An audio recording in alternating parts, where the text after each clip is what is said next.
Wednesday. Welcome to Guilty Ear Reloaded number 9. I'm Nexic, And I'm Uncle Son Puppy.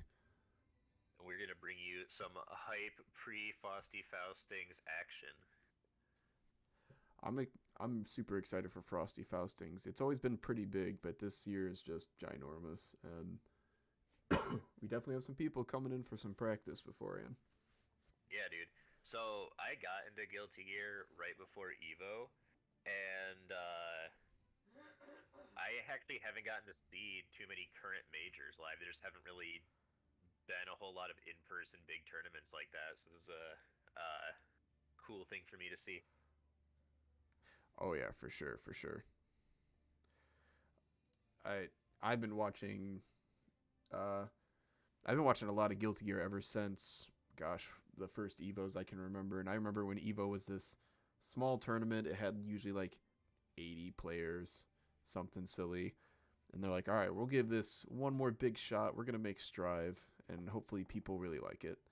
Uh, what's it called? And then now we're now Strive is the most entered game every time. It's definitely Yeah, the Street Fighter replacement until six comes out, and even then, we'll see. We'll see. yeah, it's wild to see over 1,000 entrants. I think the final count was 1,059.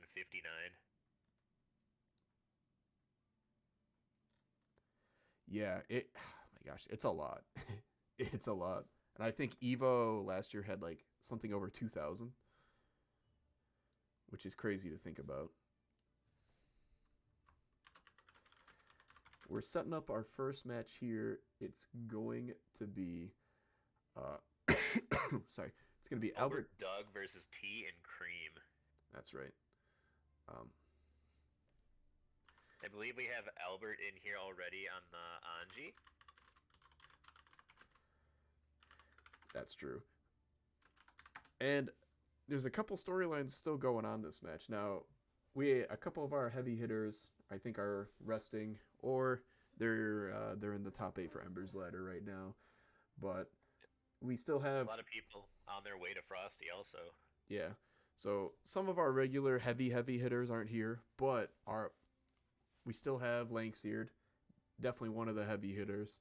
Lanxeared rocking the May as usual, the classic.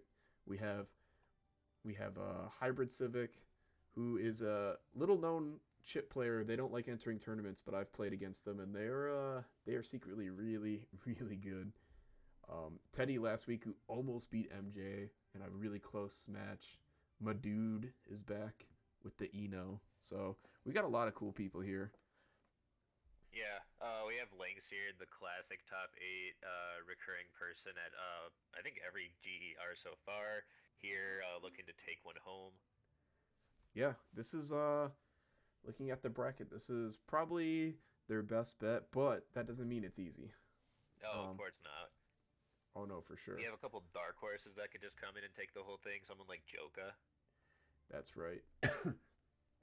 Joka playing just the right way under the right circumstances could be it. Could be it. I see T's here, so once they hop on the setup, we'll be good to go.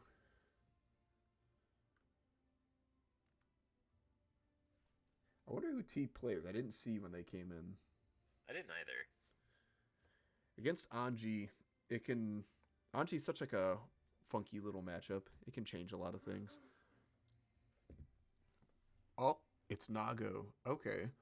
We got a Japanese showdown already. Things I like looking out for in this matchup is Nago has a lot of great moves.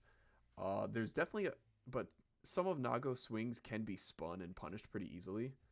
Um, what's it called? So that's something to definitely look out for.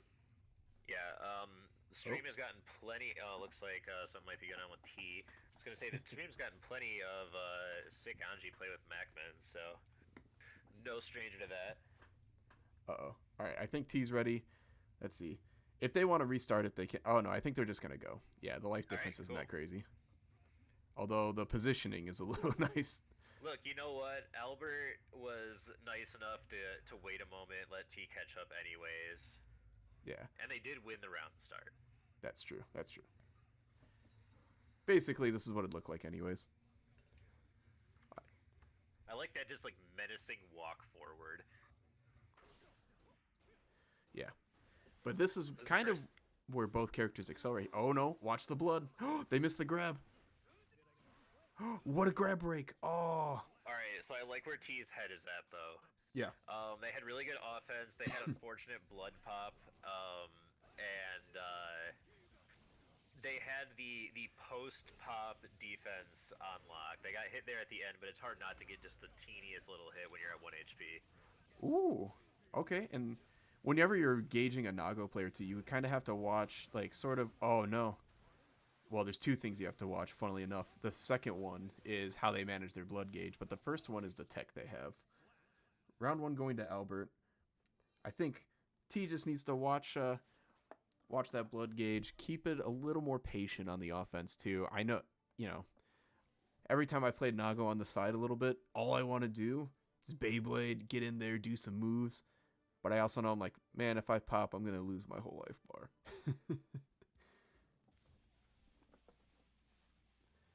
But I think T can make the adjustments.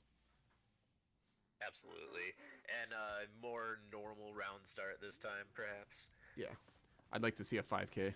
Oh yeah, the classic Fukio back into Beyblade.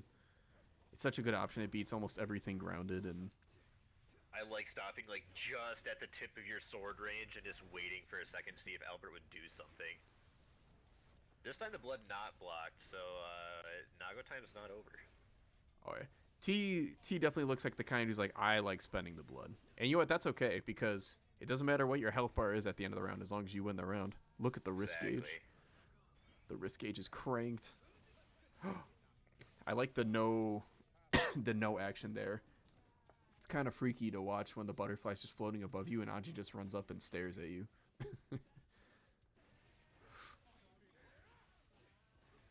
Yeah. I like that. Keep the pressure solid. Nothing too crazy. We haven't seen anything like too debilitating for T and Cream to kind of get out of from Albert's play. Albert is just being very patient and just having some fantastic defense and just making sure that he's picking his spots right. Yeah. I like the And BRC. You don't have to do someone's entire health bar, but he's making it so like, I can win in 4 interactions and I'm not going to take any damage in between. Oh yeah, and speaking of which, T kind of adopted that strategy that round and said, "All right, I'm gonna let you come to me, and then I don't have to do all the swoop de whoop Nago tactics. I'll just play this out, do some solid combos." Ooh, yeah, like that. That's a perfectly fine, super solid combo. Gets you a knockdown in the corner, and you're in Nago time. Did I see the start of an RC there? Ooh, I like the grab. Look at the nice combo. Yeah, that was a fantastic conversion. I think that was going to be... It worked anyways, but... All right. Instead. T taking it back, 1-1. Yeah, T looking a little more confident that game, playing a little bit more patient, like you were saying earlier, spacing just right outside their own sword range and making it really tough for Anji to move forward. I will say one thing too is when you're playing on stream, sometimes you need a round just to shake off the nerves. And depending on how used to it, game audio's low. Okay, we can fix that. But yeah, sometimes you just need a round to shake off the nerves. All right, how's that Also sound first- volley? It's also first game of the day. People might just be getting off work or school. Nice BRC back to dodge. One thing a lot of people don't talk about is like when you get into a tournament, if you go in cold, which you can't always help, if you do go in cold, that first game is a little bit of a one.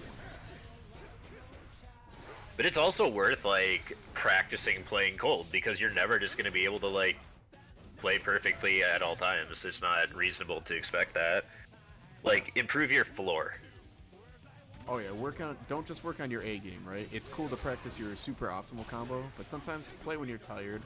Play when you got a little bit of a headache, because if you plan on trying to do big at tournaments, you're gonna need to work on your B and C game.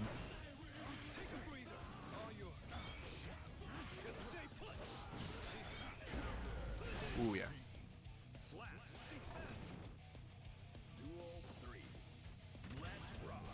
Alright, this one going down to the wire. Yeah. Last round. Ooh. But if both characters don't have burst and the opponent's Nago, then Nago has the advantage. Because Nago does have burst safe routes and such, but you do have to sacrifice some things and spend either a little extra blood, or you have to lower your damage for it, so. Yeah, that time I think T just getting a little bit too close in the corner, and Albert able to push T all the way back into the other corner, taking the round. Yeah. Yep. And good stuff. Really just focusing on getting max damage out of that, and trying to get, what's it called? Trying to, using the super to break the wall. Normally, you wouldn't... Getting your opponent back in the corner. I mean, it literally went from a situation of Anji stuck in the corner to literally winning the game in the other side. Yeah. Against Anji, Anji doesn't really have any true reversals, so the best thing to do against him when you do have him cornered is just keep it tight, You don't have to do nothing too fancy. If you keep it tight, it's harder for Anji to just poke out or jump and move, because his movement isn't immaculate either, and wake up spin is not great. There are startup frames to it, and that close. Ooh, I like the call out with the jab. Bet the farm that was not that was a grab. The longest 5K you've ever seen catching the dash back. Oh yeah, now it goes. All right, I like this. T's spacing way more than last time. Ooh. That's the first blood sucking universe we've seen all set. Oh yeah, the minute you land one of those, it really it can do some mental damage to the opponent. It's so scary. Oh yeah, that's the classic Doug.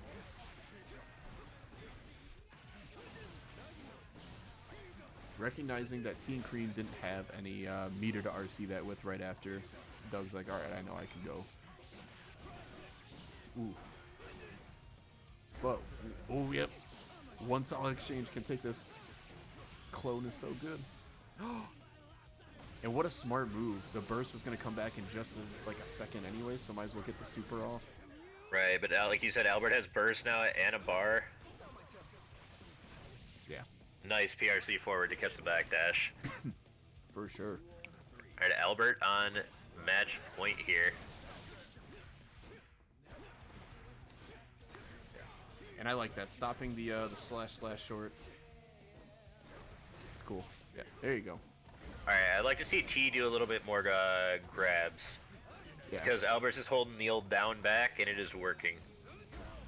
Oh, for sure. Although at the blood level, you are getting that chip damage. Oh, the burst bait. Uh-oh. This. Know what move Nago has that beats grab and lowers your blood? Oh, for sure. But let's see. It's not over yet, but T's fighting for their round one life. Ooh, waits for the burst. But Doug doesn't bite, and Albert. Alright, so game 5. Or I'm sorry, no, 3-1. 3-1. Albert Doug takes it 3-1. Good stuff to T and Cream though. We saw a lot of adats. Oh my gosh, Adaptations. That is a word. Adaptation. And good stuff to Albert Doug, keeping it simple when they need to.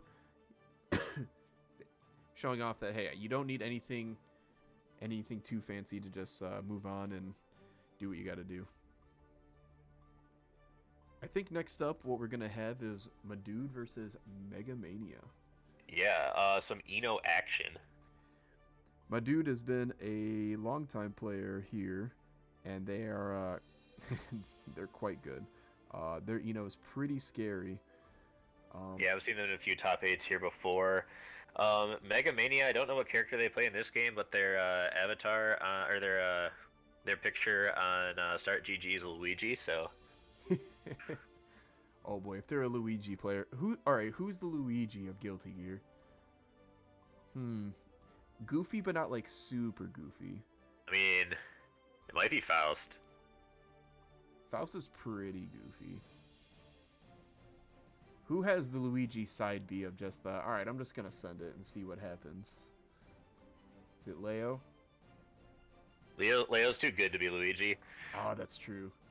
If Leo was a bit worse, you could kind of think of the DP.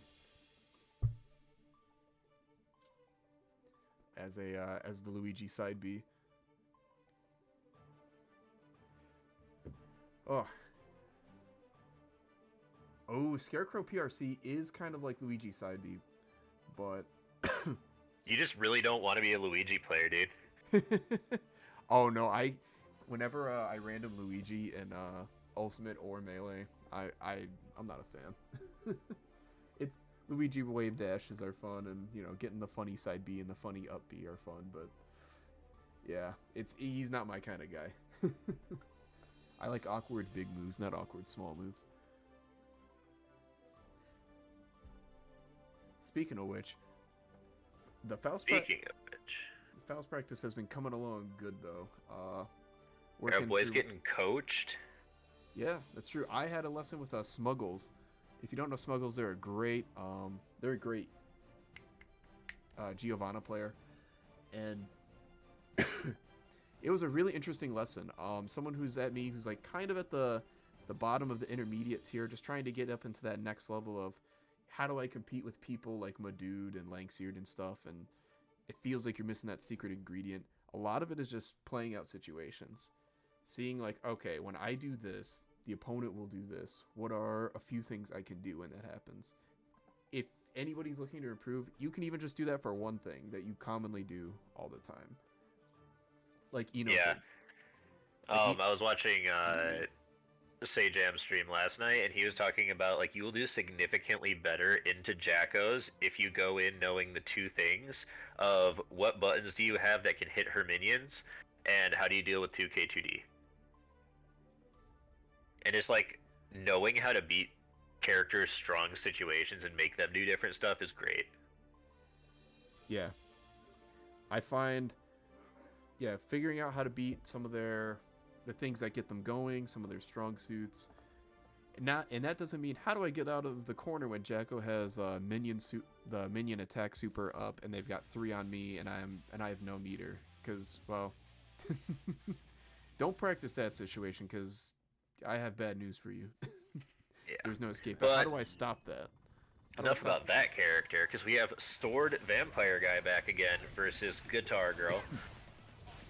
Nago's been kind of a popular character here at these tournaments. I mean, he's just a popular character in general.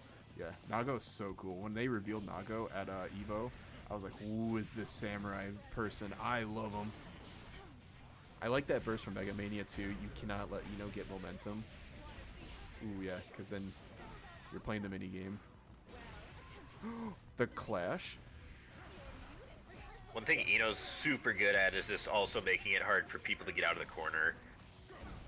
And I like backing up and just like actually having that heavy chemical love that outspaces Nago that Nago's not really used to.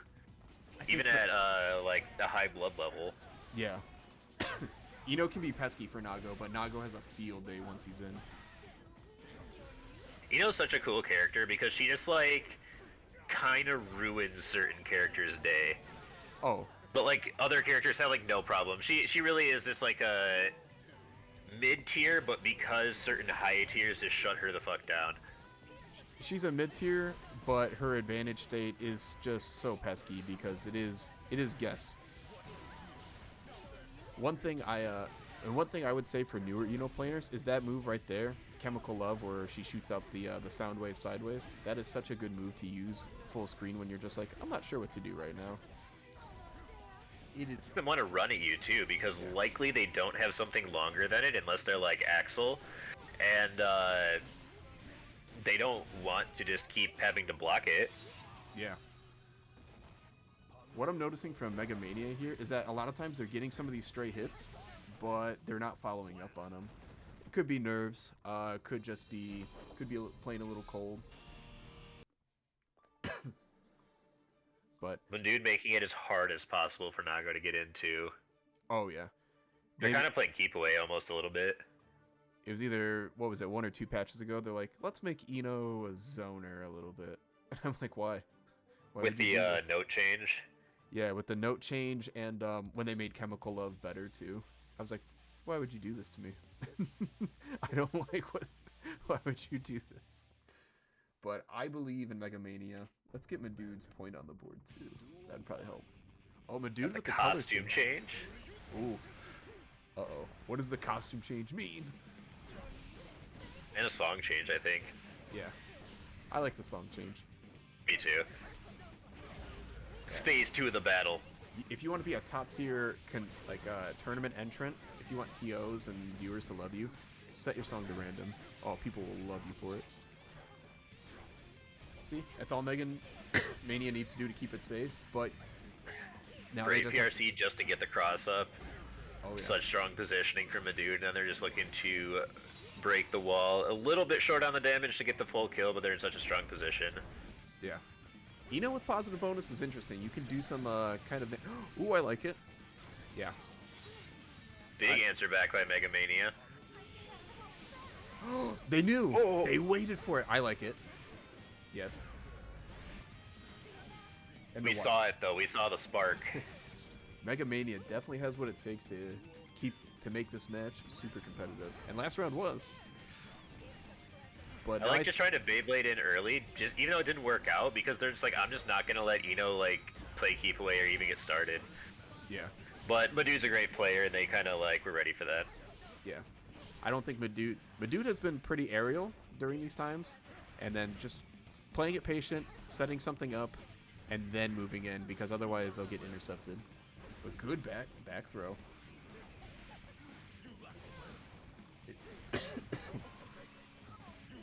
Great PRC air throw. Yeah, I love that. Oh, no.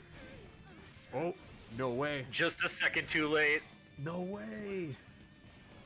Madood, all you had to do was block. You had one job. So one thing, Nago Blood Rage is good. If you don't get the punish on it right away, though, I would just block. It does, even 2 hits does so much damage. Just a bit far away, so the first hit didn't hit, and then they had enough time to pop off.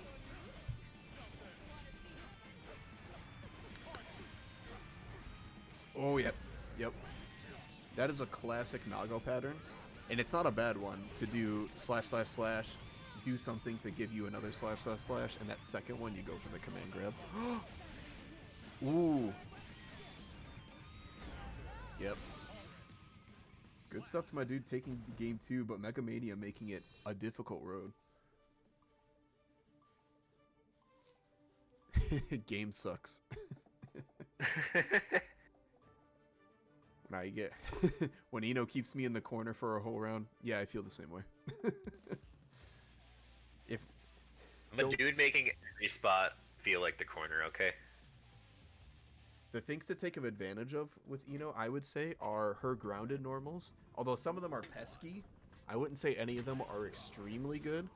So I think trying to keep this full screen situation and this corner situation from happening, I think, are the 2 main goals as Nago.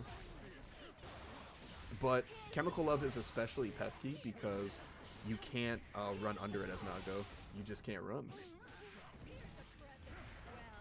First time that super coming out from Madood and hitting, kind of just to stuff the approach from Mega. Yeah, Madood isn't feeling too pressured, and they're just free to spam stuff like this all day. This is essentially how Faust has to play the matchup too, because it's really hard for Nago to get past like a lot of items, and it's the same thing here. Oh, you can punish that after that. Do you know what Nago does to try to get past that? For Chemical Love, I saw Mega Mania throw out Clone earlier, which I like, but it is a blood expensive option, and you can also super jump over it. I wonder if you can Beyblade under it. That much I'm not 100% sure on, but I don't remember who we saw do it to. Someone did like jump BRC to approach with Nago. oh yeah, if you have those, oh, that actually stopped the super. Hold on. Madood trying to get a little cheeky, might regret it. Mega Mania's really looking to get this wall break, but so I think if I'm Mega Mania, I'm gonna really want to keep an eye on these air escapes from Madood. Oh, that didn't kill. Eno doesn't even have that much life either. Yeah. Okay. All right. I'm a little biased this match. I want to see Mega Mania take one. I would love to see Jump D to catch some of these air escapes too. It's that is a surprisingly good Nago button, but you have to know they're jumping. Madoood with the good cross-up block. And it looks like... God, even when Mega does get a hit in, it does so much damage. Yeah. You can trade with this Chemical Love too, with that crouching H. It looks yeah, like when they're too close. Ooh, watch the blood though. I like that. Get a lot of blood back. Oh, I wanted to see grab there. I thought that was a grab too. We're not as good as Madoood. We can't see the future. Oh no. Yeah. Good stuff to Mega Mania though. It was a 3-0, but by the end that was a very, very scary close match. Every game was closer. Yeah. I always say you can't judge Eno games based on the score or the life bars because of how Eno works as a character. Because if Eno gets momentum in a match, it's so hard to break it. But next we have something that you've been anxiously awaiting. What do we have? We have Hybrid. All right. So Hybrid, another shout out. I believe Hybrid was yet another Bones beginner tournament legend, but they graduated pretty fast and pretty early. Now they're going up against Domasaur. Ooh, I don't remember everything about Domasaur from last week, but I remember they were pretty good. So this should be a fun match. Hybrid. So there's a couple kinds of players in this game, right? There's the players who play to win. They want to do solid combos. They want to do, whatever. Hybrid doesn't play for that. Hybrid plays for the funsies. For the love of the game. For the love of the game. So, you guys are in for a treat. Yeah. The things you're going to see aren't necessarily for winning, but they are for having the most fun possible. He's the reason Crackhead Chip is a stereotype. Yeah. This man has perfected the Crackhead Chip playstyle, I would say. But they're up against Soul, and Soul is a character where 1 DP is like a third of Chip's life bar. Yeah. Okay, but like everything is at least a third of your health bar when you're Chip, so you're used to it. Oh, listen to the Chip players. The Chip players always going, yeah, oh, my life bar. And then, But I'm like, I'm doing it in a positive way. It's an encouraging thing to not get upset about taking a million damage. Meanwhile, Hybrid kept Domasaur in the corner for about 20 seconds there. I like that patience, double jumping up, but not forcing a solution out. Just kind of seeing what Domasaur does. Okay, Hybrid keeping it safe this round. Okay. Yeah, I know, I was like, that's some nice clean stuff, but... Okay. Yeah, that's a little bit of a wacky wild approach. Soul has some fast round start options too. I love the like stagger walking with the FD. Oh. Yeah, send the Fatal Blade. Oh. Well, we got burst back. Alright. Had some time to build burst back. These matches are going to go by fast because either Chip's going to keep the advantage in the corner the whole time, or Domasaur is just going to delete a health bar.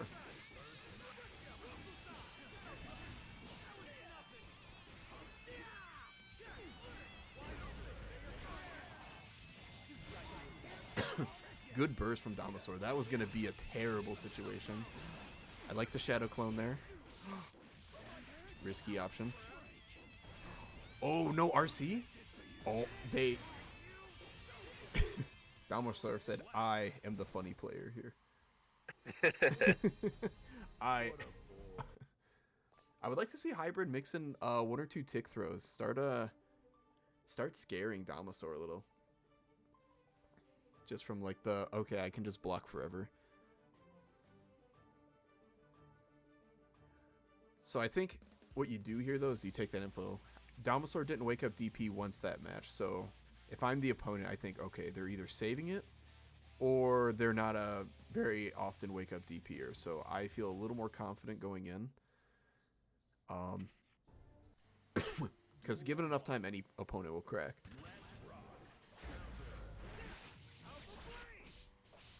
Ooh. Yeah. Yeah, now we're doing some hybrid stuff. Yeah, Chip's command grab is fair. You can't backdash it.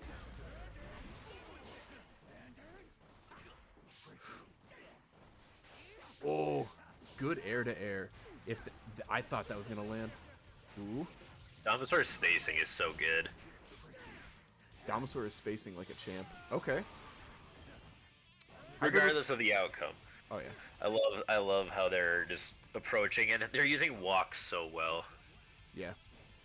This is definitely going to be a matchup of movement. Let's see, we haven't seen a whole lot of there it is. a whole lot of horizontal Gamma Blade. Or Alpha Blade, I'm sorry. When you're a character that revolves around pressure as much as Chip has, after playing for a while, you will eventually learn to sniff out when opponents really want to DP. And right there you can see a Hybrid just had their nose to the ground and just, oh, I smell the DP. Baited it right away. And even if Hybrid loses this round, they took the burst away just off of that DP interaction.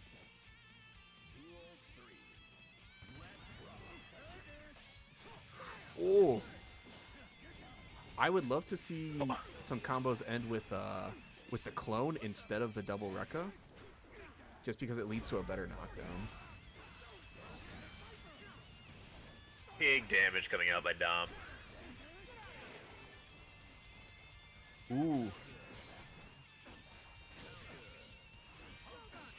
Oh, a little high.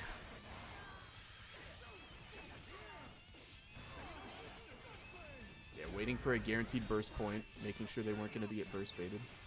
I love it. Oh, the YRC was super good. Uh-oh. Both of these players are just attacking every single grab the other one tries to hit them with. Oh. Gold Burst is scary. Without Gold Burst, I think it's scary for Dinosaur to swing a bunch there. But with Gold Burst, with that Gold Burst, yeah, Dinosaur's like, well, if I trade, I'm just going to RC, and if I lose, I'm not going to die, so I'll just, you know, I'll spend some meter, wake up super RC or something. Alright. But Hybrid making some good adjustments. I think Hybrid needs to go a little crazier. They're playing a very safe, kind of solid shit. I think Dom is just too good. And you kind of have to, like, reel it in a little bit. Oh, we have opposite philosophies on this. Nothing wrong with that, too. I think a bit in either direction. Excuse me? Yeah, that's risky. That was so cool. The charge does? No, the Alpha Blade run up the wall, detach from the wall, and then do the Alpha Blade where you hold down the button to stay in the corner. Oh, I love that. Oh, the first time Hybrid did that to me in a match, I went, wait, what? You can stay on the same side? No! Chip didn't turn around.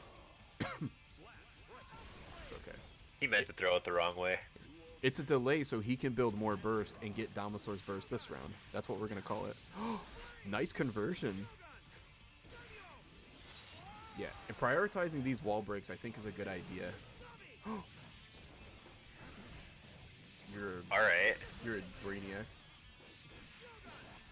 Keeping it short, so burst is not as big of a problem. Oh, Bold Burst again, though.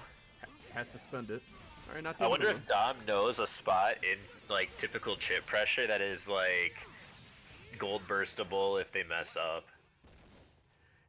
They might be buffering gold burst on knockdown. Oh, the classic. El Clasico. So this is actually something I learned in my Smuggles lesson. So when you get knocked down, if you don't get meatied, you can buffer a gold burst on wake up while your burst bar is X'd out.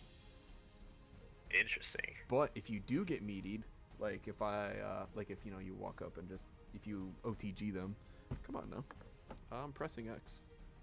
There it goes. Yeah, if you don't get meatied. Yeah, if you do meaty them, when you mash burst, it'll come out blue. But if you don't get meatied, if you hit burst during that buffer window, it'll come out gold. Specifically if you buffer it, though. And if you react to it and then hit it, it's too late. Yeah. Interesting, I like it. Yeah. It's a small piece of tech, but it makes a big difference. And that's why you notice a lot of top players will make sure they hit an opponent while they're on the ground. So that way, even if they do get wake up bursted, at least it's not gold. I see. Okay, that's a really good reason. That kind of fills in the gap of why OSing is so good. Besides just like a little extra damage. Yeah. Or I'm sorry, not OSing. Uh, Oh yeah. No. OTG, OTG. Ooh. This first round is going a little rough Oh. for our hero. Oh yeah, a lot of rough. Holy crap. Dominasaur took control early. I think Dominasaur went, all right, you're an early burster, and decided to take advantage of that. Yeah, Dom is sick. Holy crap. Yeah, Dom is quite good. This Soul, I love this style of Soul where you're just, especially against Chip, where you're just waiting, you're playing slow. Oh, that's the No. Yeah. That was gonna be it if he didn't burst. All right, it's not over though. If Chip Waiting one extra hit. No. When the chips are down. Yeah. Good stuff to Hybrid and super good stuff to Dominasaur. Dominasaur playing super solid and just making sure that every opening they go as hard as they can. Yeah. Good stuff there. But Hybrid's not gone. We'll see them in losers.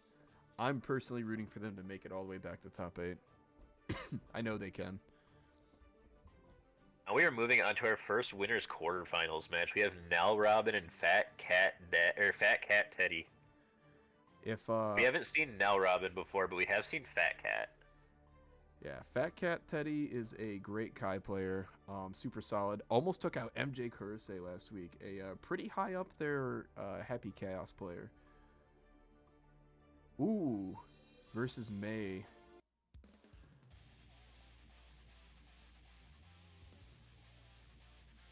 So I think the thing in this matchup is that Kai has an both these characters have decent disjoints. Obviously, May's are a bit better, but Kai has pretty solid pressure, and you kind of want to have an all-around character against May, something that can deal with a little bit of everything, because May is quite the bruiser, but Kai's anti-airs are really good against her jump-ins. Ooh, okay. I haven't seen anyone play Green May before. Oh. Now Robin's like, just please deposit burst here. Okay, burst for burst.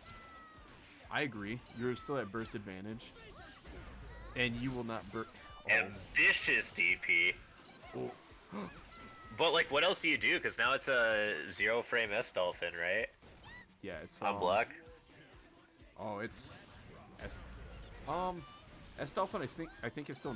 It's either 0 or still negative, but it's -1 maybe. It's pesky. I'm gonna look it up. I think in the new patch it is 0, but either way. Yeah. No, it's pesky. And then Heavy Dolphin block, though. Big old plus a Rooney. The absolute best thing you can do against some of the Dolphins is if you know the timing, you can IBFD them. But if not, you can just regular FD them, and the S Dolphin will usually be punishable. For as disjointed as May's moves are, they don't go mega far. Ooh! The stanky leg. Takes the knockdown, yeah. And I think that's smart. Taking the solid route against May, I always find just yields the best results. May is a character you don't really want to try to play like, hey, I have a new wacky setup and it leaves only like 2 gaps, but that's okay. Because May's like, oh, I got something for that. All of her moves are wacky. Ooh. Nice overhead. Nice little overhead, but unfortunately for Nal Robin, Fat Cat was just sitting on a full stack of meter, way more health. It's so hard to approach a character when you don't have any meter and they do. Yeah, it really is, especially Kai. Every Kai with meter is just sitting there like clutching their leg as hard as they can, going, I just want to stun dipper. I just want to stun dipper. Clutching their pearls.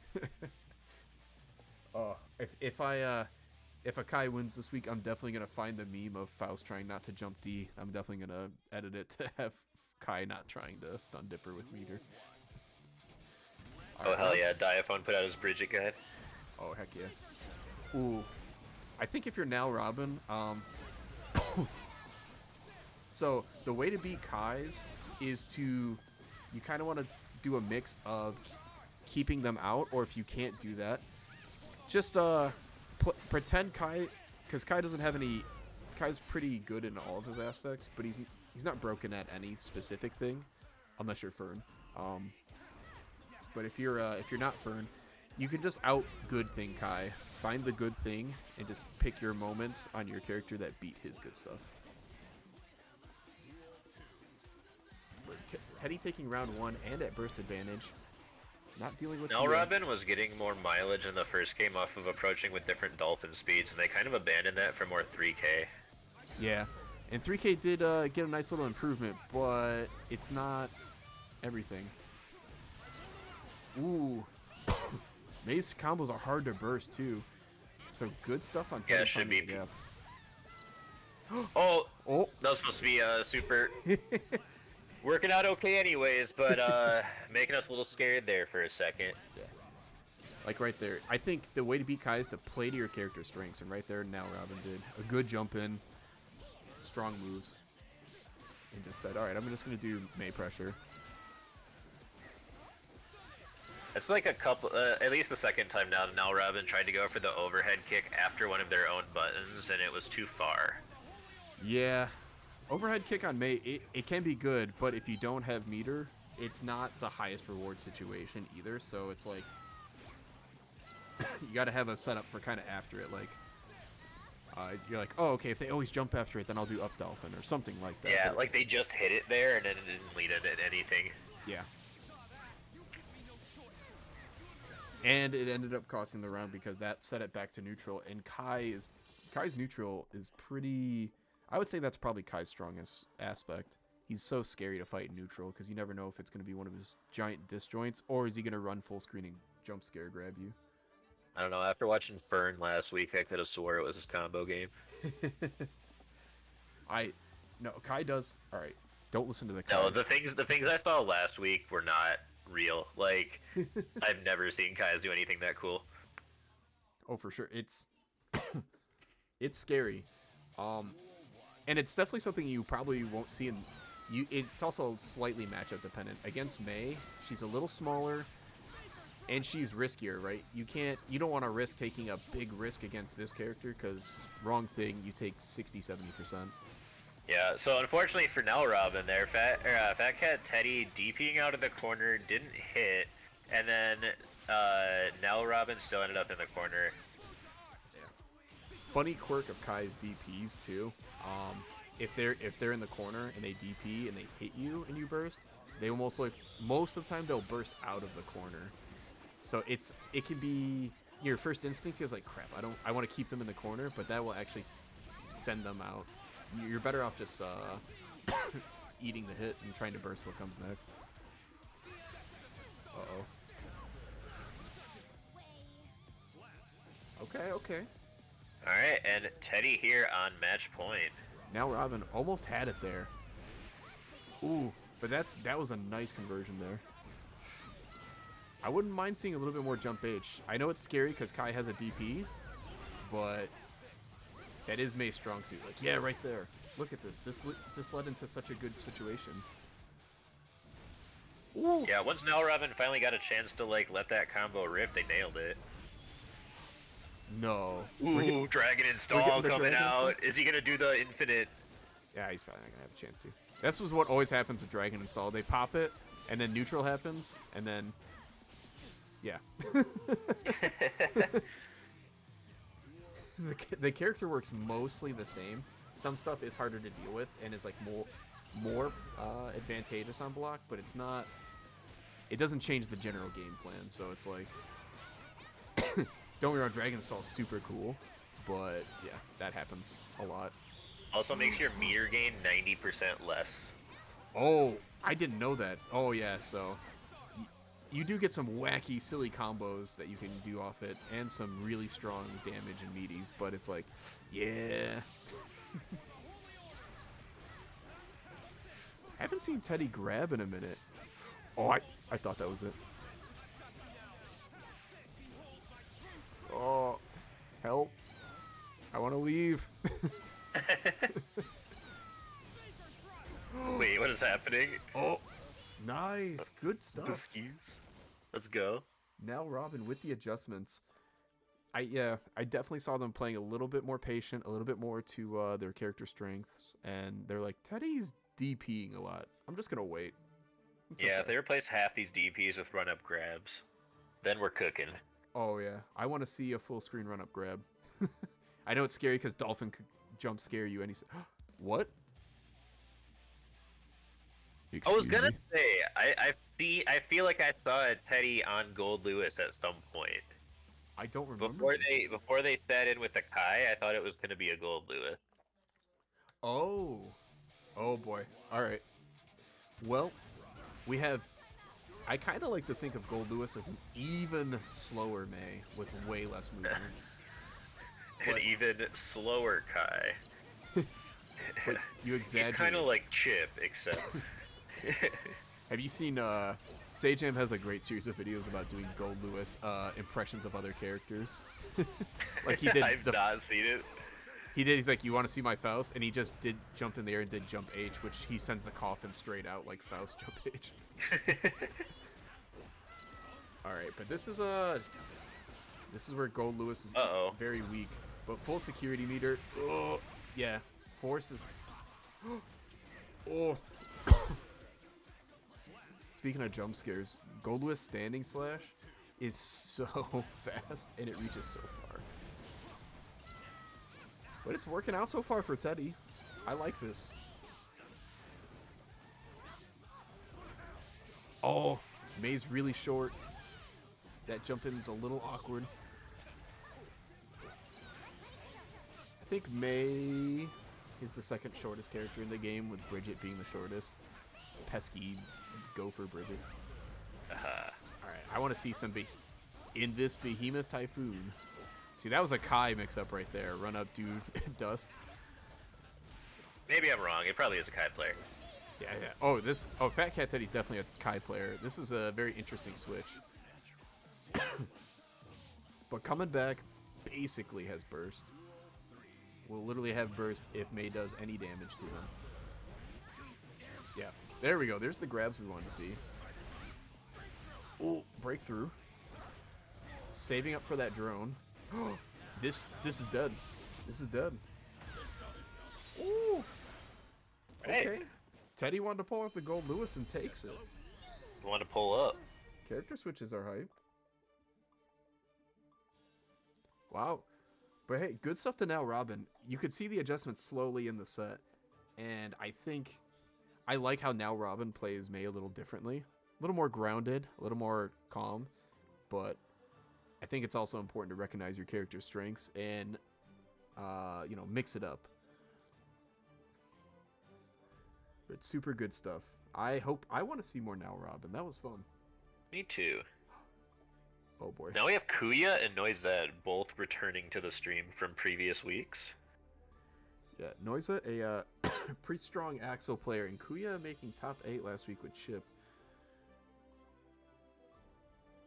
Double checking my spelling on Noise. Yep, okay, 1S. It's one of those things where as a spectator, you're like, how do they mess up these people's names? It's impossible. It's right there. And then you start typing them in yourself, and you're like, wait a minute. I have to type in, like, Fat Cat Teddy, and you're like, are there spaces? No spaces? So, Mark, you played Chip for a minute. I sure did. What are the things you look out for in matchups kind of like this one?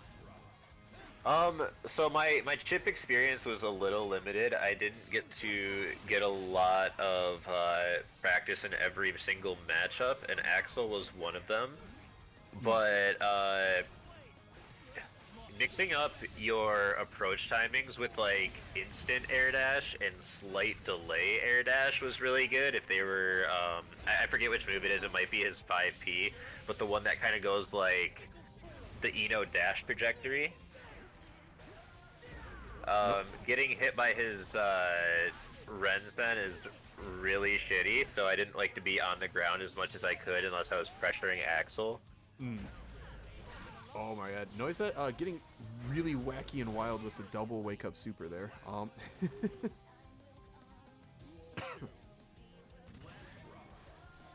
really like that Axel skin. Yeah, that is Axel has some of the best colors in the game, in my opinion. Both these characters are lower health characters, so we're just gonna see people explode. Oh yeah.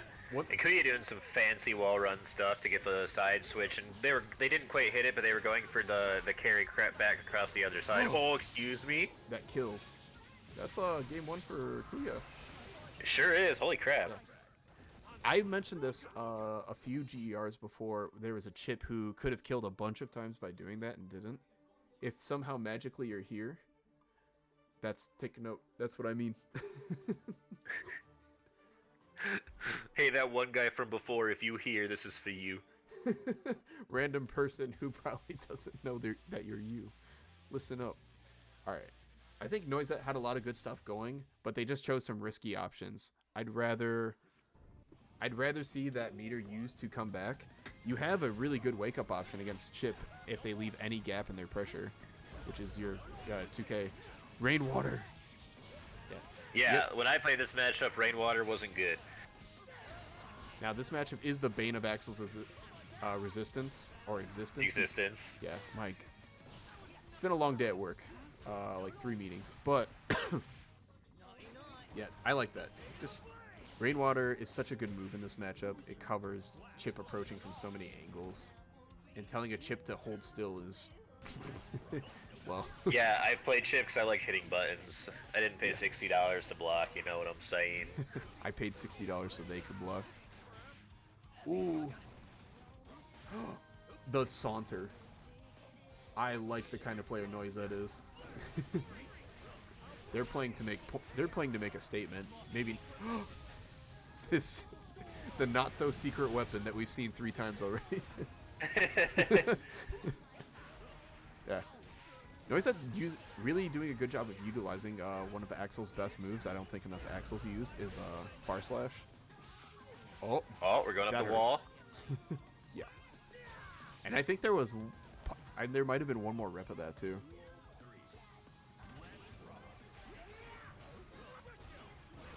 Yeah. Noisette definitely I can tell definitely checked out Stealthy's Axel guide. Oh, Gold Burst. This is not great. You can get some gross combos with this much meter. Oh my god. Expensive What a bait. call out. Yeah. One of Axel's best weapons too is that Axel really devalues your burst because there's no good points to burst against Axel. It's like you pretty much burst and it's like, well, now I'm exactly where I don't want to be. Oh no, Kuya drops. Oh. No, I know Noise. I was going for the super in the middle of that Rekka. I knew it in my heart of hearts. All right. Yeah. The running diagonal alpha blades to catch the crouch block. I've been working a lot on Noisette this set. Yeah. I don't get me wrong, I like the spirit of Noisette's defense, but I think it's kind of like what we had to do with Crouching Idiot to get them to beat Winners Cup. Sometimes you gotta go to rehab a little. It's okay. We can do something else other than wake up super. It's super. Don't worry, I love Axel super, but there's also been a few combo opportunities that I've noticed Noisette's hasn't been able to take advantage of. I love doing the 2D OTG and then following it up with the clone like that. Oh, it's so satisfying. Yeah. It's so good too. Yeah. And this is a ooh. Dom that one yesterday. That's a worst case scenario right there if you're Axel. Ooh, but there you go. Okay, that's what I want to see. Force him to come through the air and let's get some anti-airs. You can't keep Chip out forever, but let's keep Chip out a little bit. Aw. Yeah. This matchup's so scary if you're a character that likes to play at a distance because it's like you're scared to throw out your big buttons because it's like, well, Chip's gonna dodge them and kill me. Oh, no. Yeah, you gotta. Sadly, you gotta wait your turn. But good stuff to Kuya, taking it Punching 3-0. their way into top 8, winner's side. All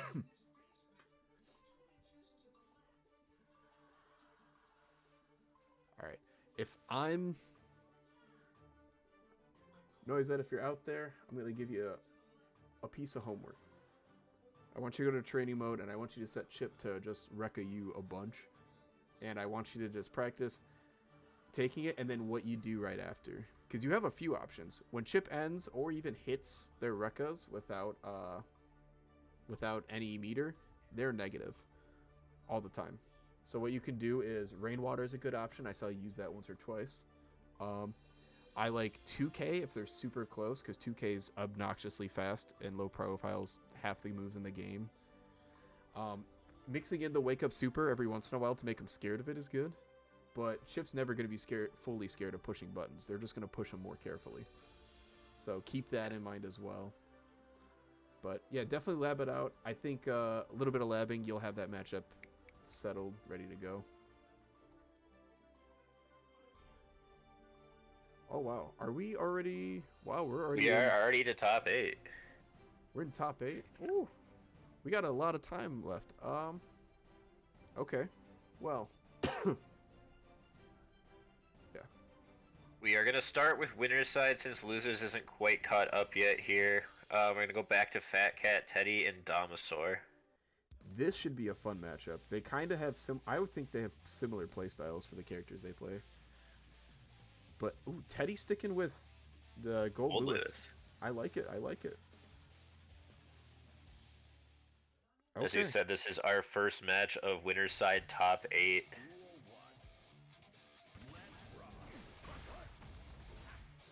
One of these players is, well, they're both guaranteed at least 5th, but one of these players is guaranteed winners finals. Go on to face the winner of Kuya and Satoshi Exerd. Yeah. This is... Ooh. Yeah, you kind of... I don't think that's a bad spot to burst. Gold Lewis is definitely healthy. We'll definitely have a little bit of time to build up some burst, but yeah. Nice. Kind of feints the throw by waiting a second and running. Catching Dinosaur backdashing. Yeah, this is rough. Good pressure. Nice stuff. All right, Teddy's Pocket Gold Lewis, I think it's safe to say, is real. So there's a couple of quick bracket updates. Dom actually sending Lanxeared to losers the round before this, 3-2. Ooh. And then Satoshi sent Madoood to losers, 3-1. Wow, okay. Got a pretty interesting bracket going on here. Although, if we know anything, we know we'll see Lanxeared back in top 8. They don't like... Hey, nothing is guaranteed. So Lanxeared playing Albert Doug for 9th, and Joka playing Madoood for 9th. Ooh. Albert Doug's definitely not bad. Oh, the big super. That... Oh! Couldn't churn the butter hard enough. Went under the drone? What great... That's super good matchup knowledge right there. But can't kill. It'll hurt, but... And they... No. Let's see. BRC Fort? No? Okay. Laser? Oh, yeah, baits the burst. Good stuff. Teddy taking round 1. With the Gold Lewis.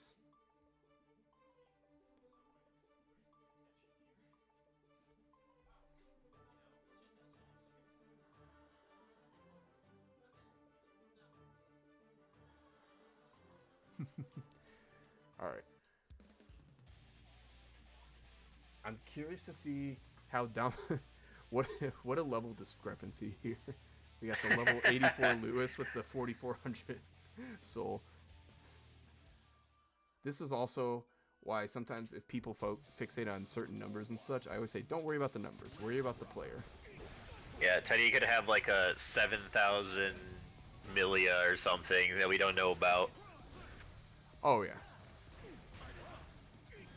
And also, the player skill will always be more important than the number. Exactly. Ooh. The number is more, it's literally just playtime. Waits for the burst. Alright. Teddy, maybe respecting the burst too much. I think it's okay to just to go straight into it. You're Gold Lewis. Even if you get burst baited, you did 30%.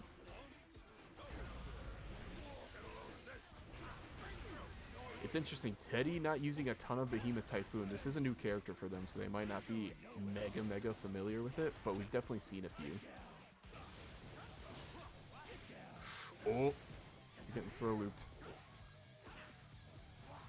Oh. With the OTG. Huge jump D in there to get it. I mean, got out of the corner and won the round, but that's a great tool that Gold Lewis has to try to save himself in a rough situation.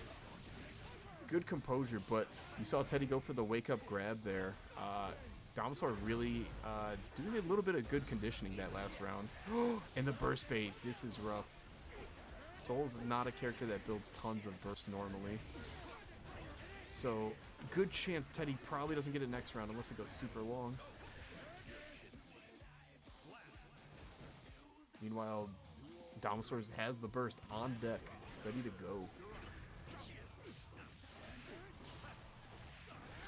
Ooh, catches backdash. Yeah, Damasaur really got in Teddy's head with those grabs, though. But Teddy fighting their way out, keeping the composure.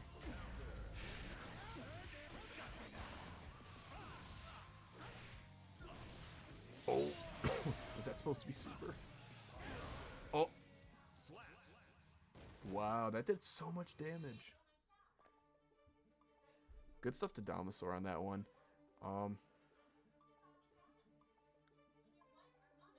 Yo, Albert Doug taking it over Lanxeared. Oh, wow. Oh, it looks like Lanxeared was trying out new character, but that's okay. It doesn't sound like it was the whole set. No, it doesn't. Albert did show quite a lot of promise the last set, so good stuff to them. Interesting. I guess I like that Fat Cat Teddy sticking to this, really trying out the Gold Lewis. But yeah, Damasaur figured out the secret sauce, and it's throw Fat Cat Teddy a ton. That's the power of grabs. They really get you into a mindset of I have to do something. And then when that mindset comes, Soul's the perfect character to just start going low. Close, far slash, bam. That's a lot of damage.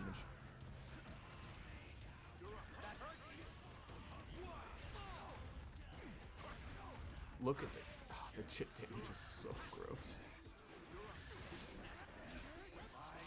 Teddy not able to land a solid hit in this corner, but goes for the hero burst. See what happens.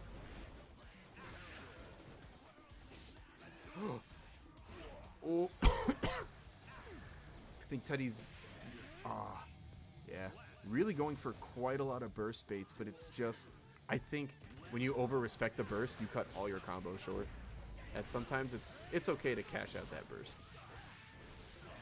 Yeah, like you're almost nerfing yourself inadvertently just by them not bursting. Yeah, and Gold Lewis's biggest strength is that once that burst is gone, they are in there. They can just do whatever they want. So I think if I'm Teddy and if I stick with Gold Lewis, I would just stop burst baiting entirely. It's okay, take the burst. You've got good tools for long range. You can do you have the drone. You can just throw out drone. You've got far slash, and you can react to what most of Soul's approaches are too. The only thing that's not super reactable is what is it, Volcanic Viper or Vortex. Yeah, Vortex isn't super reactable. It's pretty fast, but if you just chill and you block it, well, you get to do any combo you like. Yeah. All right, Teddy locking themselves into Gold Lewis.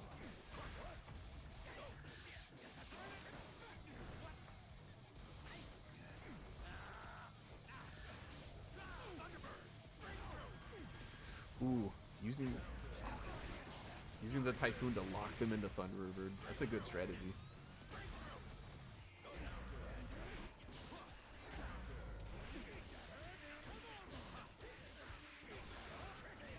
Caught Teddy backdashing.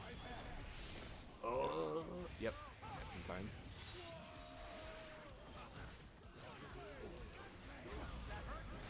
Oh, RCing over the Gunflame. Nice.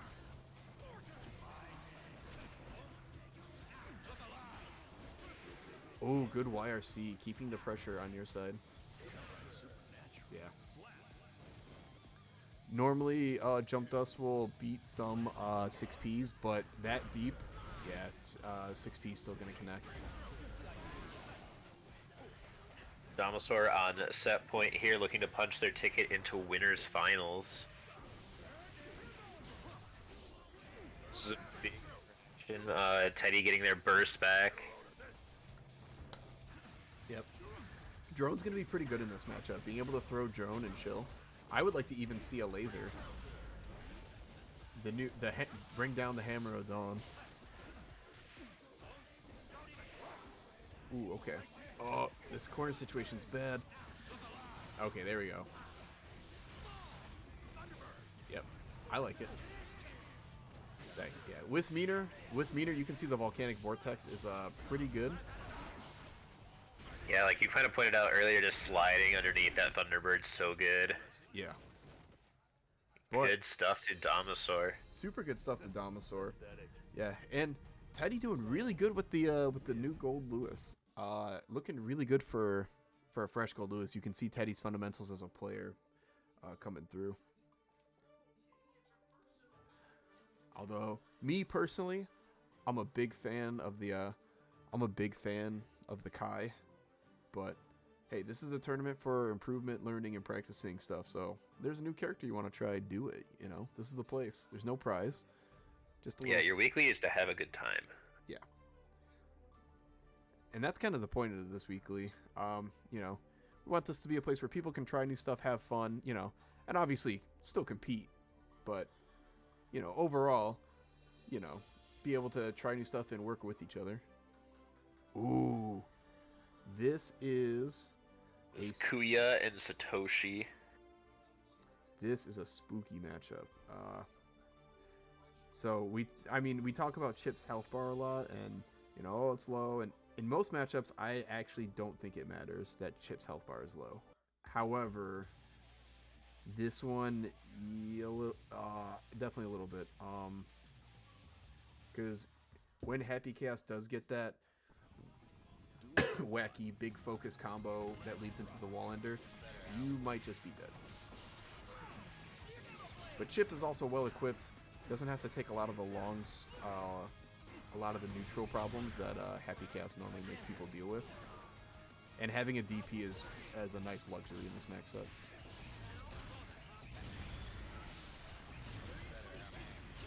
This was my most hated matchup when I played Chip. I'll give you a small hint. Everybody hates playing this matchup unless you're Leo players, and even then they're like, yeah. Ugh. I was gonna say it hasn't really changed now that it's switched. Yeah. Yeah, Happy Chaos is right now he's the King Kahuna. He's tough to deal with. He is Fox from Melee. He's good everywhere on the screen and forces you to approach all the time, even though he's really good up close. He's Fox with Falco lasers. Yeah. and they lock on.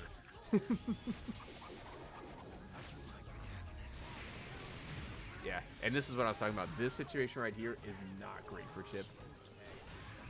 Because with positive...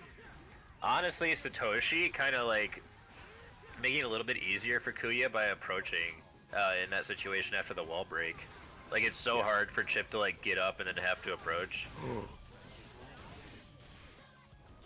Yeah, super again. Although this will build back an absolute ton of burst. This is I will say this is like probably one of Happy Chaos's 1.5 weaknesses, is that Happy Chaos does build a lot of burst. Or does Happy Chaos have really good burst baits? Yeah, but okay, we're getting a little risk going. Shadow Clone, Tick Grab. Yeah, this is something is the bane of most intermediate to high level players' existence with Chip, is that Tick Throw. It's so tough to see coming. Yeah, and Kuya's corner pressure in general is like incredibly strong. Yeah, going for the super solid, hard to breakable pressure. It's yeah. Yeah, that was a clean round. Clean round one.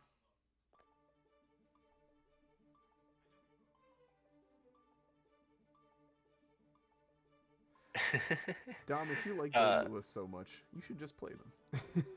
Satoshi's quote thing is still mid. Still mid. Oh, wow. Guys, if we go to dogehype.com, we can get new viewers, followers. Oh my gosh, wow. Wow. I'm going to do it tomorrow. We'll clear out that box. Thank you, thank you. I'm a TO and a channel mod. What? Ooh. Yeah. I would say the best thing Happy Chaos has going for them in this matchup, though, is the obnoxious buttons. Happy Chaos has a lot of really strong normals, and when you have strong normals that can compete with Chip's obnoxious normals, it can make it hard for sometimes some of the mid-range situations with Chip.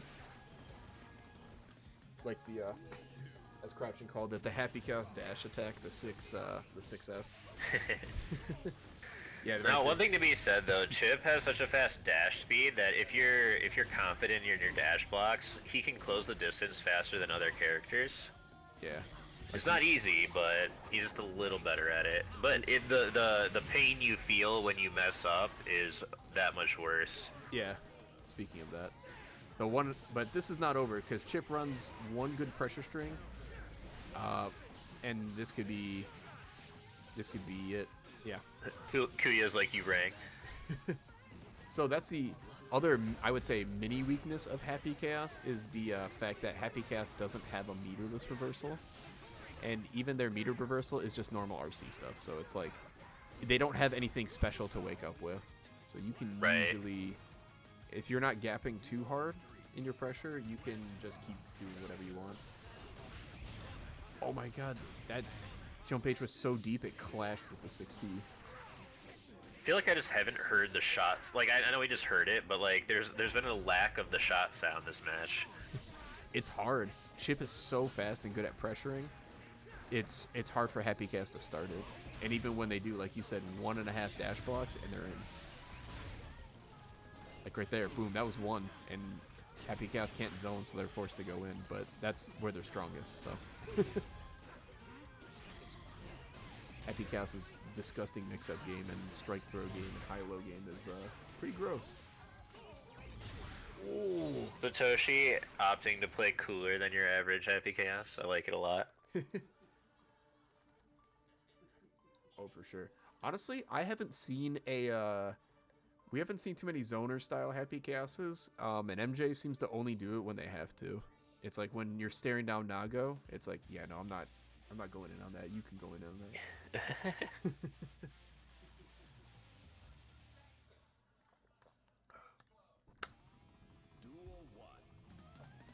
Alright, so, yeah. But if your dash blocks aren't perfect, this is what happens. And this is where it's so... Ow. There's that Happy Chaos stuff that everybody hates. Because Chip normally taking a lot of damage isn't too bad, unless your character is so good at breaking the wall with it too. Because having the YRCs to take back turns and also having meter just to extend any advantage you do get is not great for Chip.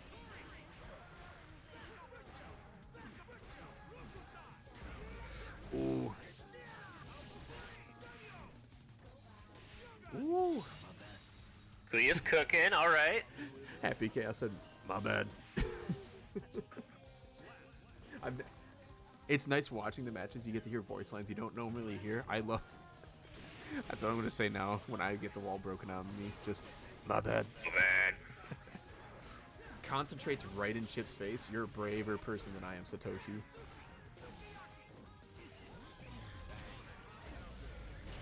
Ooh, yeah. The Haymaker. The Frog Kumite. Even when you mess up a combo, it's just a reason. Alright, going into round 3. For sure. Both the characters basically even on burst. Kuya doesn't have it yet, but only option that's also off the table is harder to burst against Happy Chaos than it is against Chip. Yeah, all of Happy Chaos's move pop up so high that it's really hard to find a good spot. But it's good for getting Happy Chaos corner pressure off you. Because off of a lot of like the D moves and a lot of Happy Chaos's like mix-up moves, you can Okay. Reverse 6P. Oh, always great to see it.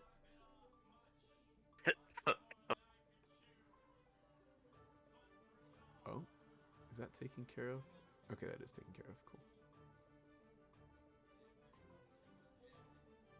Cool. It looks like we'll be going into this with it set up just right. Oh, the switch?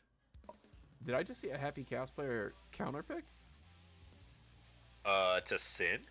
Alright, hold on. I like this, though. So, where Happy Of course. Chaos excels at controlling the match, Chip's uncontrollable. So, you might as well play a brawler who can maybe swing with them and has a nice DP. Oh, crap, and it's the first modded skin to make it on screen.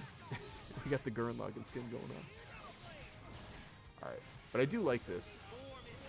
Sin's a little beefier. Sin's DP hits pretty high too, so you can cover a lot of Chip's normal approaches and such. Oh, but plus when you're blocking Sin, you're under the Great Equalizer. It's really hard to react to those high lows and when he's gonna grab or not. Yeah, and his dash follow-up grab, like we just saw, is pretty quick too. Yeah. Plus frames are pretty nice. Yeah. Plus, you can kind of play a little bit more of a mid-range keep away, which is better against Chip as opposed to long-range keep away, because by the time you do your long-range keep away, Chip's mid-screen, which makes it so hard to deal with. Oh, cross up. Oh. That's almost some stiff. Ooh. Oh. Oh. The FD actually pushed Kuya out of range. Yep. OTG. All right. Good stuff from Satoshi, taking the round back. Yeah. You can kind of play the more standard Guilty Gear game plan with Sin, as opposed to Happy Chaos, who, despite what you might hear, actually his game plan's kind of complex, and it's hard to do against some characters. And if you're not used to like managing resources, sometimes the bullets and the concentration could be a lot. Yeah. But good stuff. Yeah. The characters that do pretty well into Chip are a lot of the bruisers, the brawlers. And I think Sin is kind of uniquely positioned with a lot of far-reaching mid-range moves that are pretty quick. So I think this was a good swap. Yeah, these doobie types of moves that can give Chip trouble. Yeah.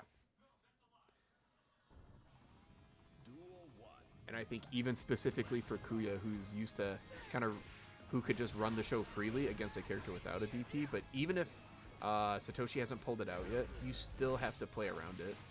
Exactly. What a confirm. Shadow Blade keeps them locked down. Yeah, and there it is right there. Satoshi waiting for the gap. Eating. I couldn't see what he ate, but it doesn't really. The food basically, what's a nice way to put it? It doesn't really matter unless you get the meter food or the health food. It's almost more of like a bait tool than it is like to actually benefit off the food. Yeah. It's like you can't literally let Sin sit there all day and eat food, but it's like getting the one. Oh.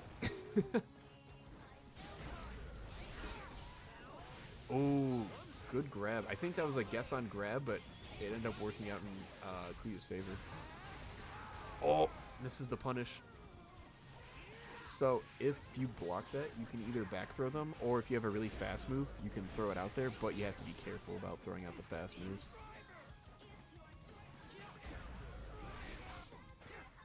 Ooh, using the jab to check the dash forward. I like it. 3 frames.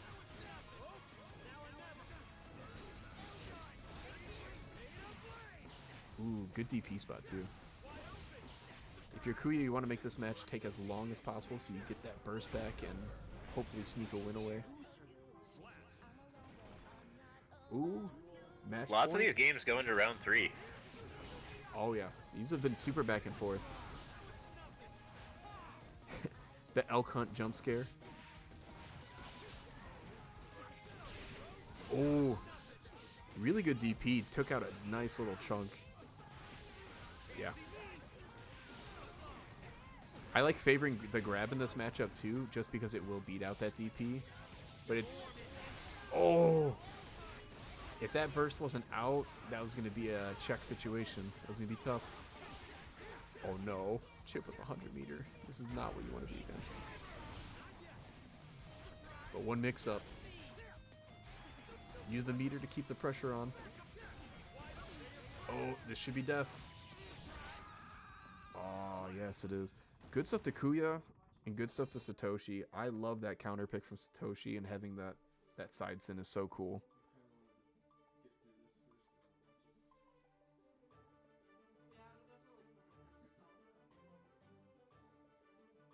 Yeah, good stuff to Kuya for moving on to winners finals. They will place Damasaur a little bit later on. We're gonna move into losers for our first loser side top 8 match with Lil Slash and Albert Doug.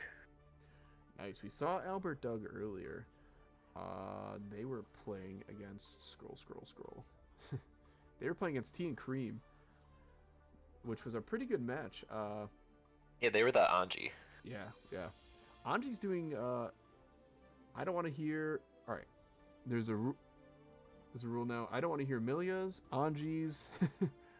I don't want to hear most of these people complain about their character ever again. These characters are mean. If Mac the gap between all of the characters is shortening every patch. Yeah, I think most of the characters now are definitely in fighting chance. I think there's definitely one or two characters, maybe three at the top, who could maybe be scooched down one pinch, just a pinch. Just a pinch, Mr. Chaos. Yeah, I mean, because what people fail to realize is the fun of Guilty Gear is that every character is absolute nonsense bullcrap. You know, people are like, oh, it's, you know, Anji spin is so unfair, and it's like, yeah, that's the point. That's the idea.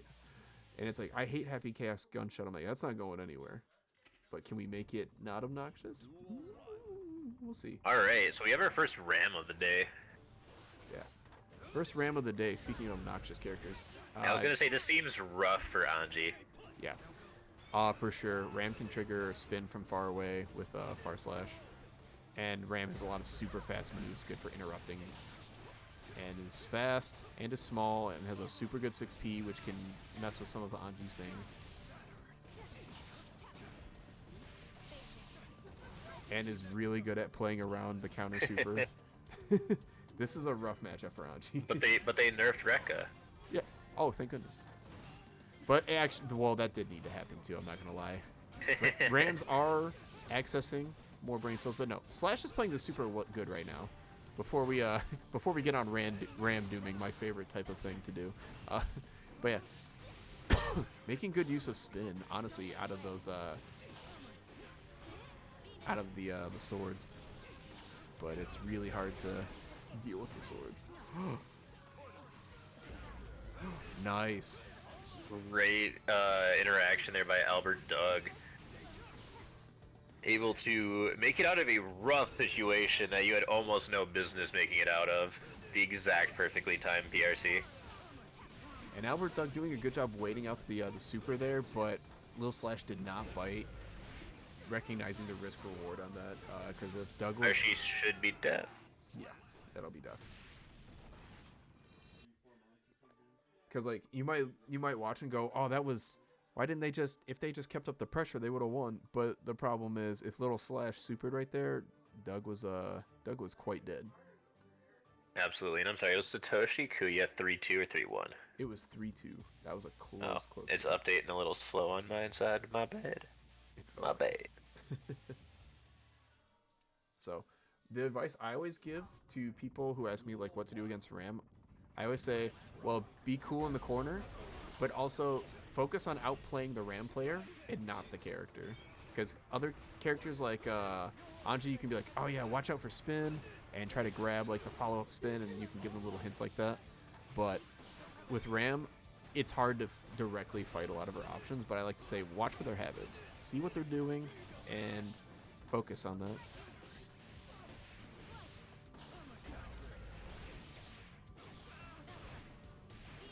Keeping it burst safe. Ooh. Getting the super out before the sword explosion will break the wall. God, that super does so much damage. Calvados. I think Ram is super cool though. I played this character too. in the beta, the original beta test. My friend Kyle was not a fan. Good stuff with Albert Doug there. One back throw. So like there's a good example of that there.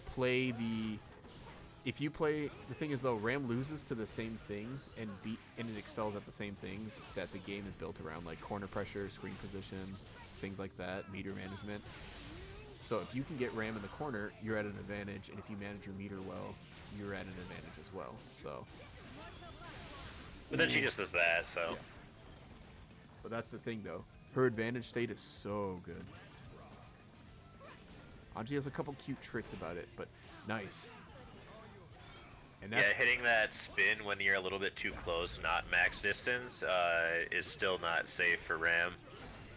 Yeah. That is, in this specific matchup, that is going to be a good gap to try and get in, but you also can't spam it. Trying to hit those long pokes with the spin and then go into, pressure, that can be really good, but you have to mix it up. I want to see a Fuji. And there's the 6P of the gods. But no, Lil Slash with a really good reaction. The 6 please.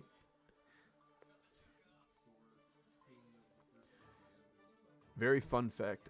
If you put the afro on any character, if you're Faust, that gets rid of their 6P invulnerability. But Ram's 6P is still so low that it's still the 6P will still beat out a lot of Faust aerials. That's just a random fun fact. We're going into game 3. Round start, both players playing it really cool.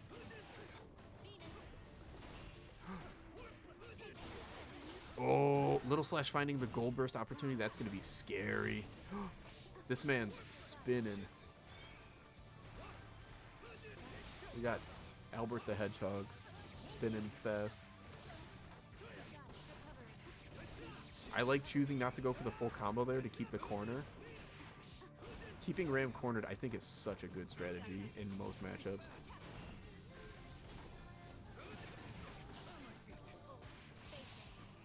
Okay. But now we have to survive Ram pressure. The back throw was so strong.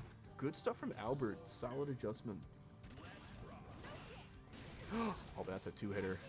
Sorry to say, Albert. And of course, it's spaced pretty well. Little Slash doing a really good job picking strong options and like some of the best options in each situation. They seem pretty familiar with the matchup. But when it's Anji time, you're in 50-50 land.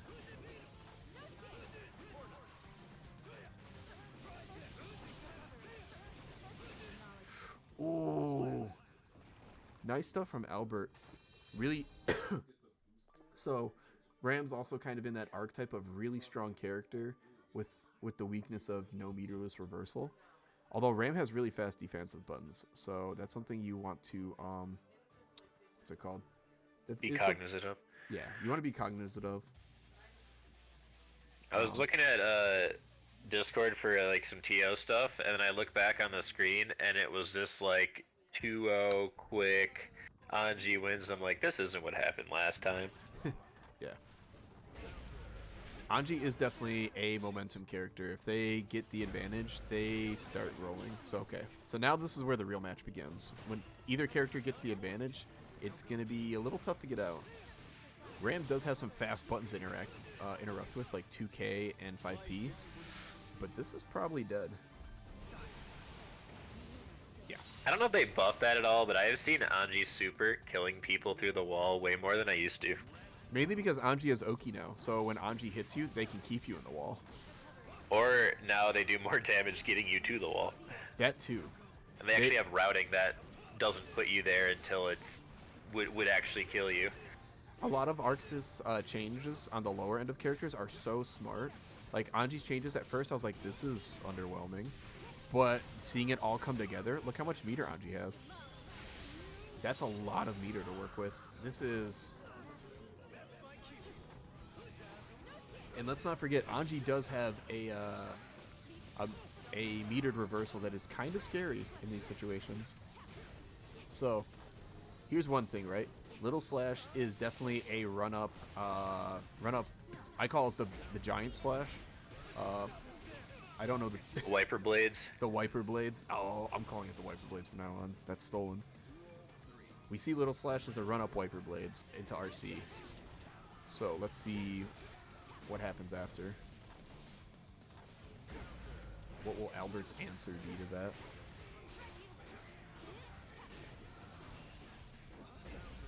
Yeah. Good stuff from Albert finding, you know, they've almost found a way out, but Slash answered in a super appropriate fashion. Oh. You said that so instantly as he got knocked through the wall. I thought you were going to be like, good stuff to Albert gracefully getting knocked through the wall. No. Good stuff. Little Slash playing it super strong there, and Albert making the best of a tough situation. I think they were playing pretty well those last 2 rounds, and especially into the second round as well. Little Slash just kept it really strong, really solid. And Little Slash definitely favors some of the bigger RAM options, which is definitely not a bad thing to favor. Some people like the jabs. Some people like the the windshield wipers. I'm a wipers kind of ram myself. Yeah, your RAM is secretly pesky. I'll put it that way. I think it's just because the character has just got a lot going for her. RAM definitely will put in a lot of work for you. If you want a character that will scratch your back as you scratch theirs, RAM is the character for you. Let's put it that way. On the other side of losers 8th, though, Madoood and Noisette. This Axel Eno. This is a classically hard matchup for Eno. So many of Axel's moves hit right into her hover dash angles, and it's hard for her to. You can't slide under Rensen. And Noisette even was ready to counter the slide at the start. So. That was so good, though. Madoood ready for it by doing the delayed diagonal jump in. Yeah. Wow, and just like that. But the thing is, though, the same thing that holds true in every Eno match holds true here. It's a little bit. What a good air grab! Is that once Eno's in, Axel will have a bit of a harder time. Axel's 2K, which is normally a really good defensive option, is not the best solution against Eno in the corner. Jump, jump. Grab. Nope. Ugh. That was 3 overheads. That's so gross. Yeah, positive bonus is going to be scary here. Unfortunate burst attempt, but like, what else are you going to do it, right? Oh, that was an ouch. Oh. Whew. Okay. If I'm Noisette, I take literally 5 extra seconds here. Take a big breath. It's all good. And focus on, okay. It's really Noisette's just losing these round starts. I would like to see the online Axel special. I want to see Rainwater right at the start. The online Axel special. Don't get me wrong, Rainwater is not a bad option. It's not the best start, but it's a good option. Oh. Both of them. Yep, that's what you got to do. Yeah. Yes. Okay, good. All right. It sounds like I'm rooting for Noisette, but I'm watching them so intently because I want to like find the spots that where they can insert like, you know, new little tricks and things. Ooh. Yeah, the empty grab. You picked the wrong plunger. I'm sorry to tell you. Madoood is just enacting his will on Noisette right now. Yeah. That is the strength of Eno. Ooh, okay. Ooh, and literally using the burst as a way just to corner Axel, which in this matchup is not a bad use.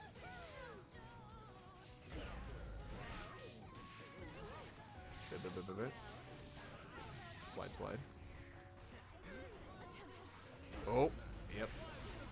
Okay. Really good burst. Using JK there. Interesting. Most axles will offer heavy slash like that. Alright. Oh, no. Unfortunately, not gonna happen. But Oh, just kidding. Catches the backdash. Intentional. I think, can't you combo off that now with some of the new changes? I don't know. Fair enough. Fair enough. I think, okay.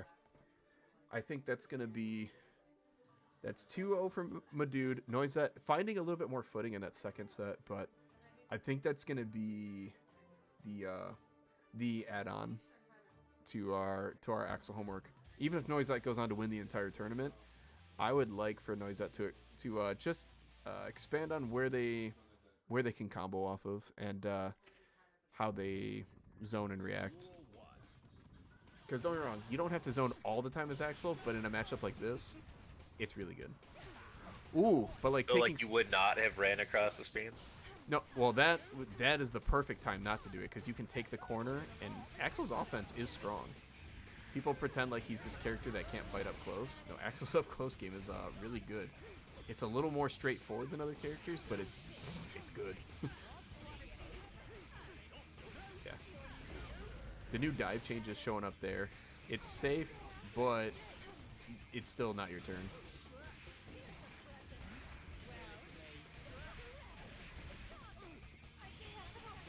Okay.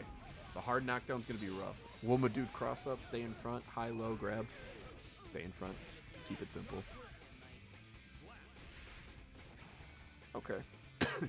But that's how I want to see Noisette take these rounds. Get the strong zoning, and then, yeah. Dude, also making all these openings hurt so much. Yeah.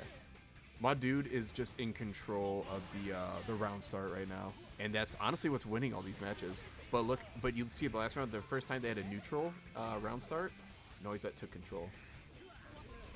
Ooh. Nice back throw. Take the corner. Play some offense.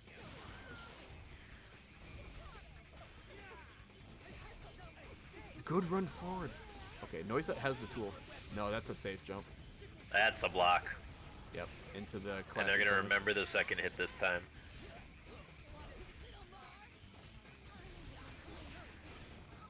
Oh, good back throw. This isn't over yet. Ooh. Yeah, missed time to Walking meaty. up slowly. Yeah, missed time to meaty just a bit. Good stuff to Madoood, taking it 3-0. And good stuff to Noisette. Definitely fun matches to watch. And definitely had some cool stuff going on there. I think Noisette knows their homework.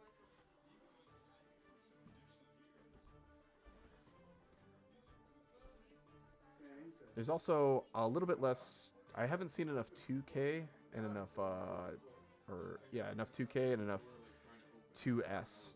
I'm playing back the Axel moves in my head.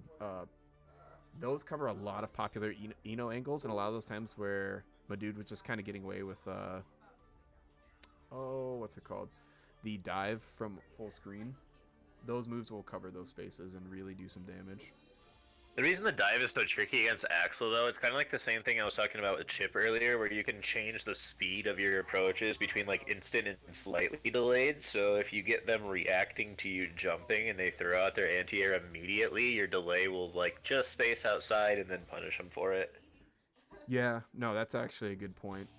But you also have to play that level 1 to get them to play that level 2. Exactly. But now we have the character. I think these are everyone's favorite characters in the game right now. But I'm excited to see this matchup. These characters both do really mean things to each other, so... Ooh, I kind of like that sweep option there. Gets a knockdown. Ooh, RC up to keep it hard to burstable. What a cool combo. That's the windshield wiper with no swords. That looks so cool. Ooh.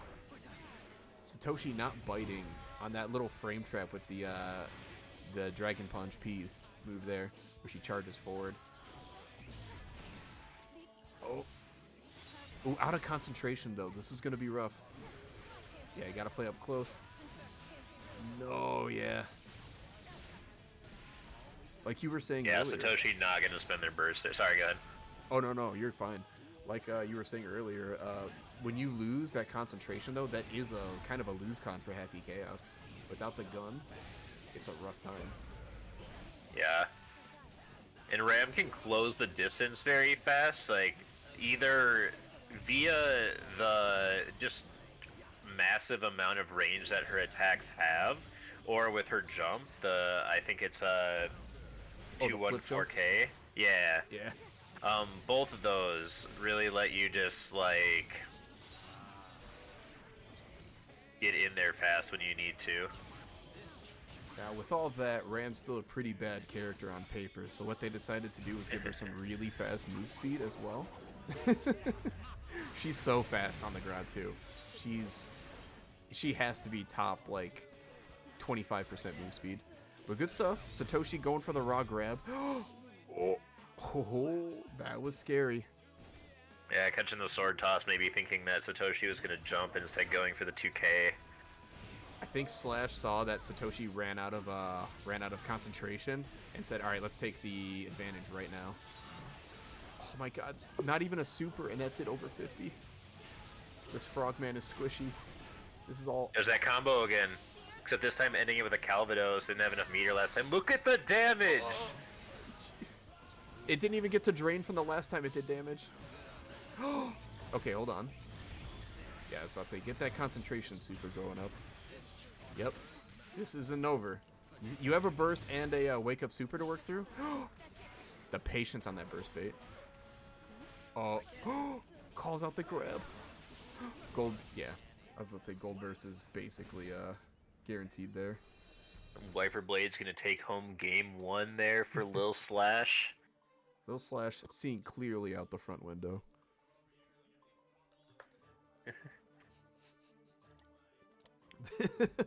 The little delay into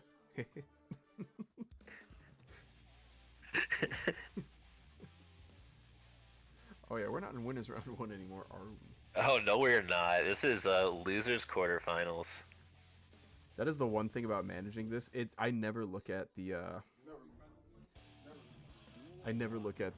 round we're in. So it always stays in.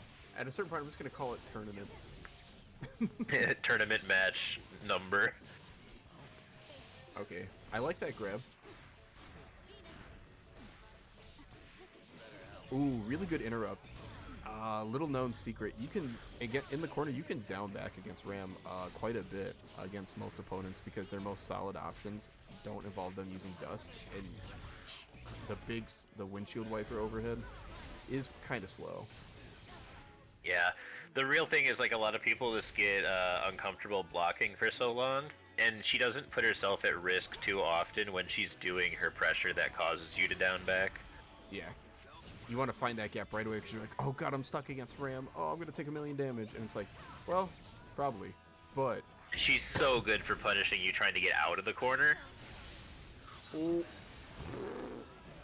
Nice 5-hit combo. that hurt so bad. But yeah, the sword set up so much damage. She can grab them in certain setups. It can be... Ooh, the wire C was...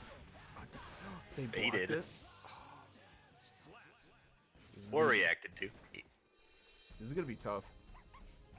Little Slash looking so in control.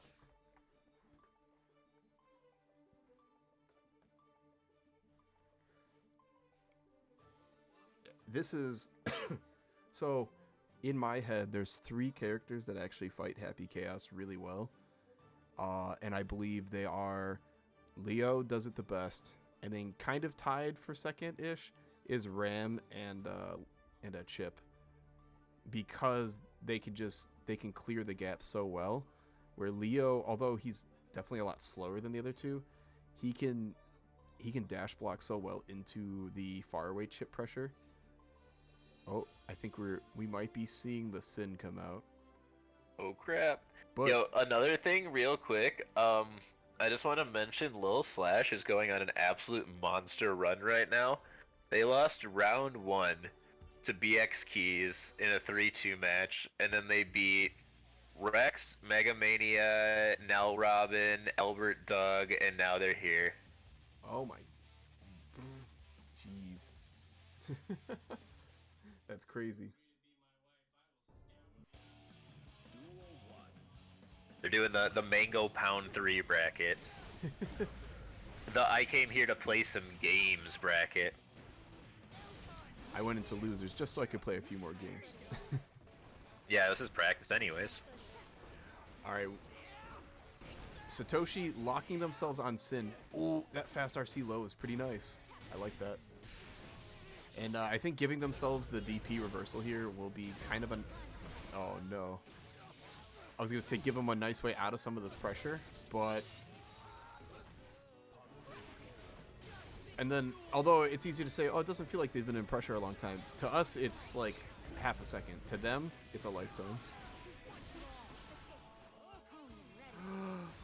Oh, I for sure thought that was going to be a backdash punish.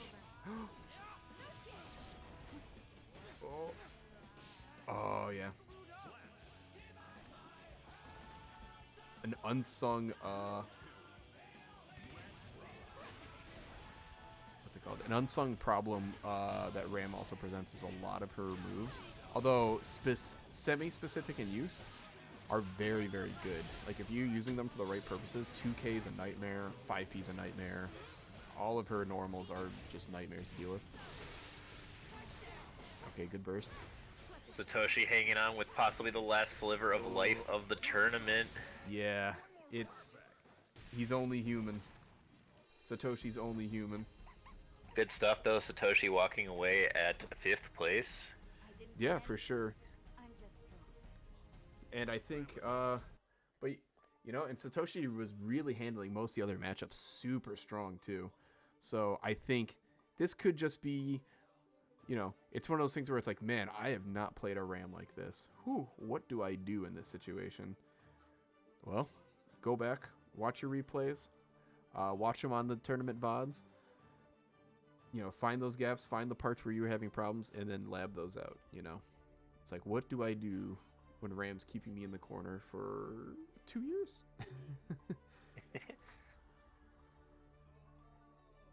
We're about to move into our other losers quarters match. Fat Cat, Teddy, and Madoood. It looks like Teddy was sitting there on Kai. I'm loving the Gold Lewis, but I do want to see the classic Kai. I think Teddy is now like, all right, Gold Lewis is cool. You know, we had some fun. I'm gonna need it for Madoood though.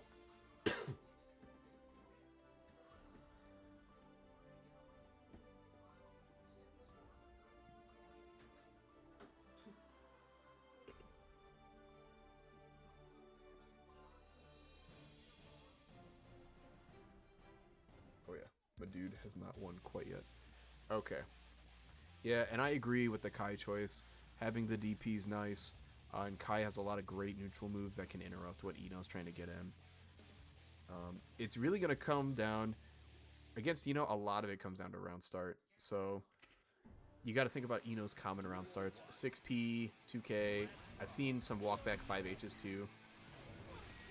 So as you're playing this match, you really have to diagnose what kind of round starts your opponent likes to do.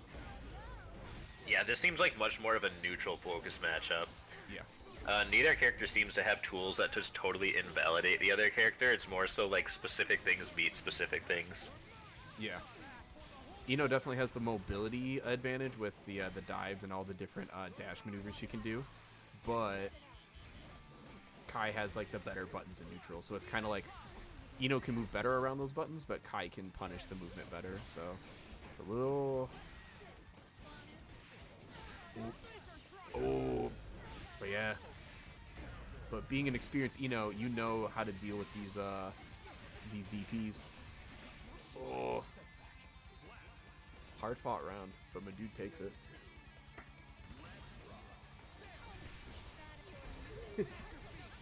Watching Ino dive into the fireball just looks funny. Looks like a moth trying to hit the lamp. Ooh, the tiger knee super? I'll have to ask Teddy if there's an advantage to doing that or if it just looks really cool. It probably just looks really cool. Yeah. If they're already wall splatted. Or maybe it's a good habit into in case they wall splat high. I think that's probably it. Ooh, but Teddy taking a clean round 2. Fuja arc. And Madoood normally would be able to punish that, but since they were in the air block on that is advantageous for Kai. So yeah, just gotta respect it.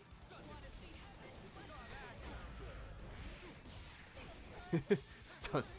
We heard the Stun Dipper. Oh yeah, this is one matchup where throwing out the Stun Dipper with meter is gonna be harder to deal with. I got hit. It's also just like Eno doesn't spend as much time on the ground, so Stun Dipper is just inherently worse, right? Yeah, the hover dash is so good at just going over it and tapping the punish on it. It's like it was almost made for it. So yeah, you have to take you don't have to take it out of your system, but you do have to get them grounded first, like that. Ooh, and not arsing after is almost a mix-up in itself because normally the other character can take their turn back, but Madood's an experienced player. They're like, okay, I'm ready. I'm waiting for the RC. Teddy's like, it's one of those things where it's like, if you know that they know, then you can like know that they know that you know, and then you just don't do anything, and it's sick because you keep all your meter. yeah, you can. But you're intentionally doing nothing because it would be sick. Keep in mind it's greedy, right? And if you're playing against lower level people, they'll want to swing after almost everything, right? So Yeah. which it's funny to say against a worse player that wouldn't have worked, but against the better player it will work. It's one of those bell curve things where it's probably only good against like, I'm using mid-level very generally, but it's not going to work against the very worst or the very best. Exactly. It's hard to scare the very, very best into a situation where they don't want to push a button, especially against... Yeah, you have to prove to them that you are a threat first. And even then, they're less likely to get scared and more likely to like zone in and be like, when can I hit them? Ooh, but caught the backdash. Yeah, that'll be round 1. That's how we saw it last time. I think if I'm a dude, so Eno and Faust are kind of the opposite characters, but a lot of round start against Kai, I like to either go for a really low fast move, or I like to kind of jump back and see what they do first. Yeah, and smart stuff. Doing the slide under to it's either gonna bait the burst, or even if you get bursted, you go back mid screen. Or burst contingency plans are a cool thing to have in the back pocket. It's usually just like slight positioning consciousness. Yeah, you really want to see you really want to get the maximum value out of your burst. So it's being burst conscious. So there's a lot of resources in the game on the screen, but then there's some you don't think about, like screen position, which tends to be one of the most important things when bursting. You don't want your burst to get baited, so you have to burst when you can and save your health bar. But that's like the second most important thing is if you burst but you're still in the corner, you might just be in equally as bad a position or only slightly better. But if you can burst in a way that puts them in the corner or puts you mid screen or just in a spot they don't want to be, that's what you want to see. Or when you're structuring your offense, like trying to avoid situations that could get you bursted into the corner. Yeah. Like, there's a situation with Bridget where, when you do her, scooter and then into the jumping one, the Kickstart My Heart, you actually hold back, or if you don't, you get bursted into the corner. Ooh, interesting. But Teddy baits the burst. Teddy playing super solid. So this is, worst case scenario for Madoood right now. Yeah, and there's that 5H round start. Or is that crouching H? That's crouch H. That move, it doesn't look very big, but that hits super far and is pretty disjointed. So it'll beat a lot of like swing into it moments. But now, Madood's in the win condition. Breaking the wall, interesting choice. Ooh. The BRC wasn't fast enough. Ooh. But dude, playing patiently, looking for their way to get out of the corner and not take all of this. Ooh. However, yeah. Although, unfortunately, their way out is through the wall. Yeah, this is still tough because with 2 meter you have a free YRC and a free wake up super. But it's okay. Fat Cat Teddy still on burst advantage. Yeah, I think this is a good way to play this. Force Kai to attack because Kai's strings do have pretty definitive ends unless you're doing stagger pressure. But Ino has decent moves at beating stagger pressure, so I like this kind of new stay back, force Kai to do things plan. Ooh. But, oh, Teddy's caught on. Stun Dipper's back in action because it beats the Chemical Love.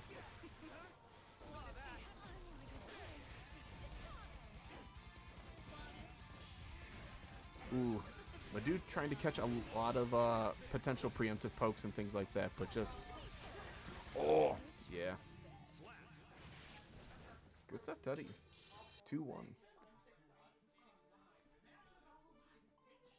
So, Madood's trying a lot of preemptive plays to catch buttons coming out, which works most of the time against Kai's. Kai's love swinging, and Kai's love moving. But Teddy's very content to sit and hang out for a second, especially when Madood's swinging. I would love to see Madoood maybe do a couple, like get a grab in somewhere, a hover dash grab, just to set up, like just slow down the match. I think the slower the match is going, the more in their favor it'll be. I agree. Which sounds odd for Ino, but... Ooh. Yep. Ooh, interesting. Yeah, that's the Ino classic there. You can't burst Ino there because... I love it. Shoutouts to Daru. Yeah. You can't burst Ino in those moments because she can stroke the big tree right under it.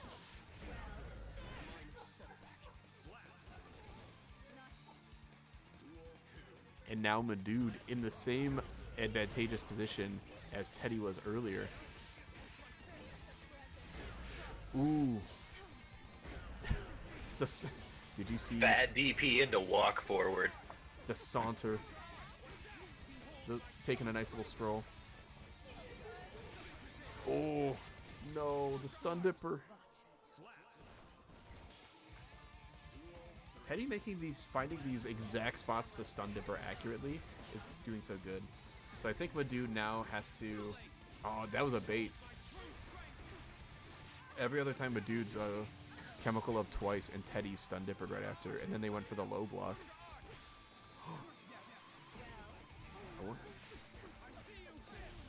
I wonder if Madoood knows. After Naked Fudra arc, you can absolutely punish with a button. It has to be a fast one, but you can still do it.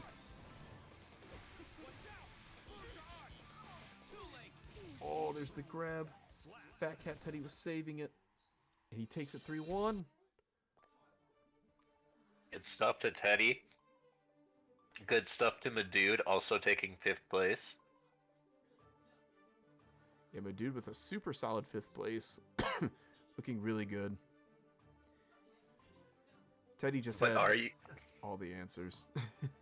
Are you ready for winners finals, Damasaur versus Kuya? I am. This is going to be good. Kuya was super duper strong last week and is looking even stronger this week. Yeah, Kuya's cooking for sure, but Damasaur has looked impressive every single time they've been on stream too. Yeah, I've been super impressed with the Pink Soul.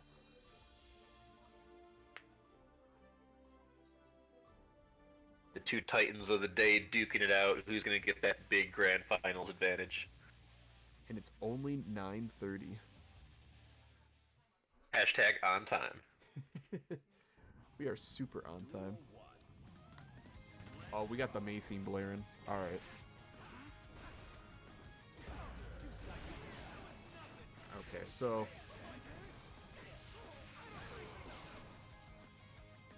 Actually, I think we saw this matchup earlier, but it was Hybrid Civic playing the chip. We did. Yeah. Now, what I've seen so far from Kuya is they seem to be a little bit more patient, and like they want to make Damasaur swing first. And Damasaur isn't necessarily biting, but Kuya is way more hesitant about like kind of playing their cards. Yeah. If I'm hybrid, I would want to look at this match and kind of look at like where Kuya's swinging versus where they're swinging. In the spacing too. Kuya's spacing is really good right outside of 6S range. Even though they nerf 6S, it's still a good button. Yeah.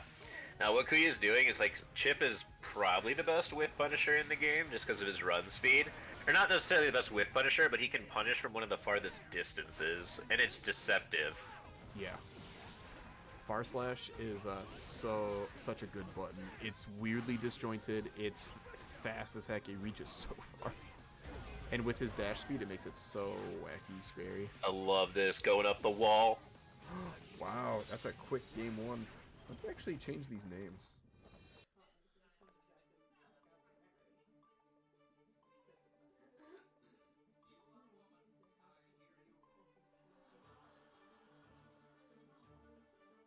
Did you see the clip where Chip had the tether put on them with Bikin, and then they did that run up the wall combo, and they extended it so far they went almost off the screen? I did not. That sounds amazing. You're gonna have to link it to me. I will have to find it again, but it was super cool. There's your there's your fun Bikin tip of the day. You also lab what to do when you're tethered because your character has cool stuff too. Anyways, we're back in this match.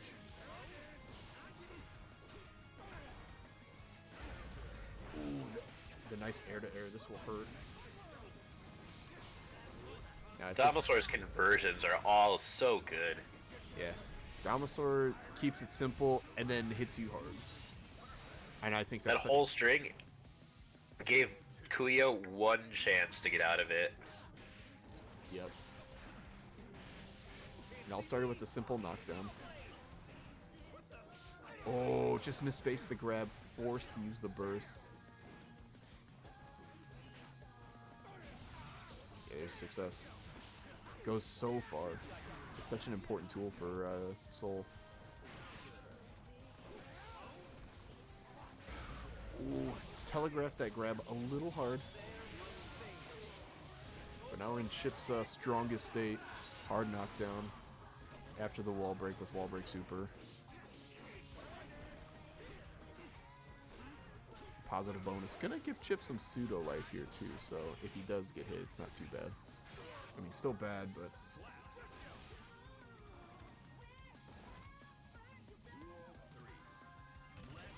Alright, let's see. Fafnir at the start? I've never seen that.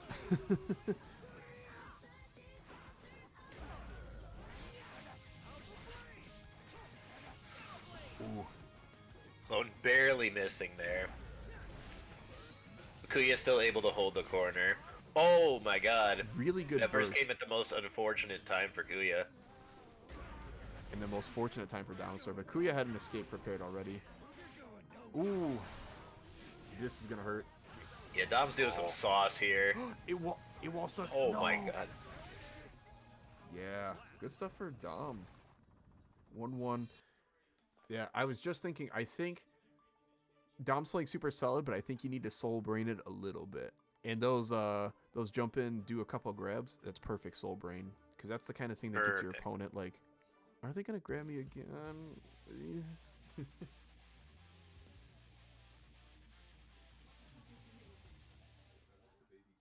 Post getting hit by 2 grabs in a row is the scariest position you can be in. Yeah. Because you're stuck between, they wouldn't do it 3 times, but you're also like, I don't want to be the guy who got hit by 3 grabs in a row. Exactly. Really nice. Deep. Ooh. Yeah, and see right there, Dinosaur was smelling a tick grab, so they jumped back, but they got hit by the meaty.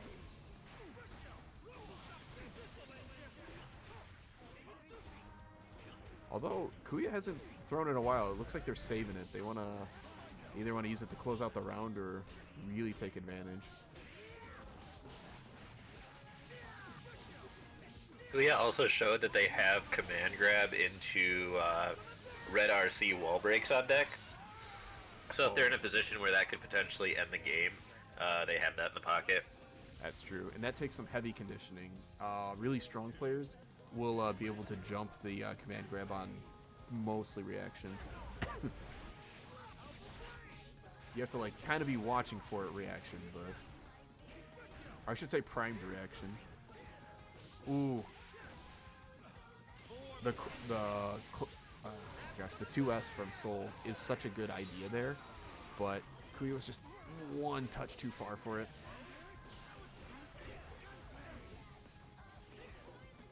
But these two characters, some of the only characters with 3-frame moves, and it's something Damasaur has not been taking too much advantage of with that 5K. Yeah. That's essentially burst safe unless you burst it on like the exact frame the kick's coming out. That's really tough.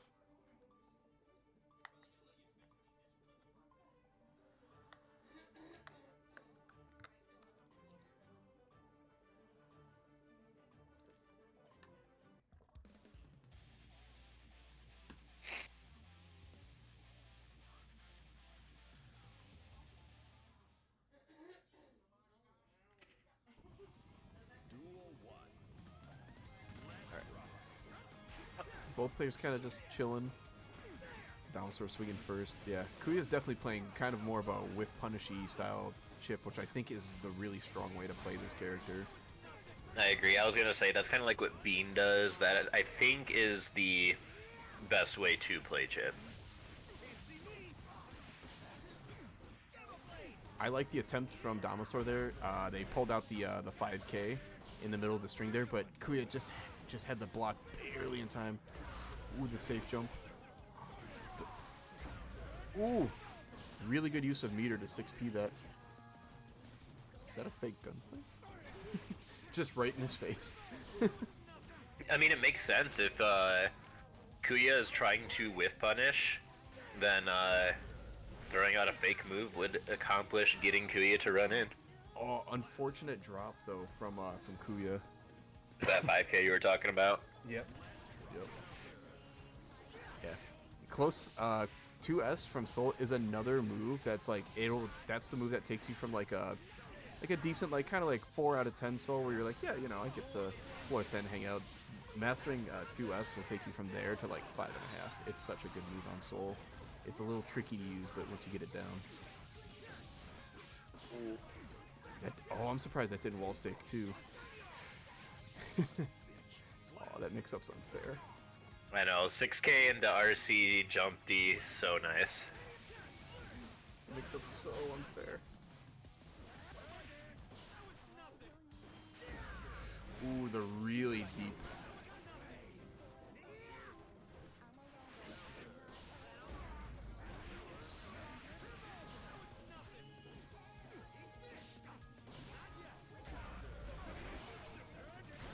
So against opponents who are trying to whip punish you, what you do is like a fast movement option in, grabs pretty good, or you just set up like really solid pressure because they can't react in your face, but they can react from far away if you try to play like the Street Fighter like poke game. Oh, this is about one interaction left for either player. Ooh. Really good stuff to Kuya, keeping the cool at low life and taking this 3-1. And good stuff to Dalmasaur taking home, what is that, 4th place? No, they're still it. No, that was winners finals. Oh, that's third. Oh no, so guaranteed 3rd place. Dalmasaur will still have a chance to come out of this. Yeah, we're gonna move down into losers though for losers semifinals. Lil Slash, Fat Cat Teddy. Looks like we're gonna have some Kai Ram, potentially could turn into Gold Lewis Ram, who knows.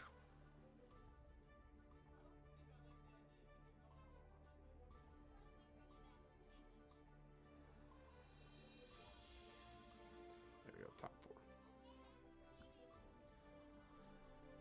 Oh man. So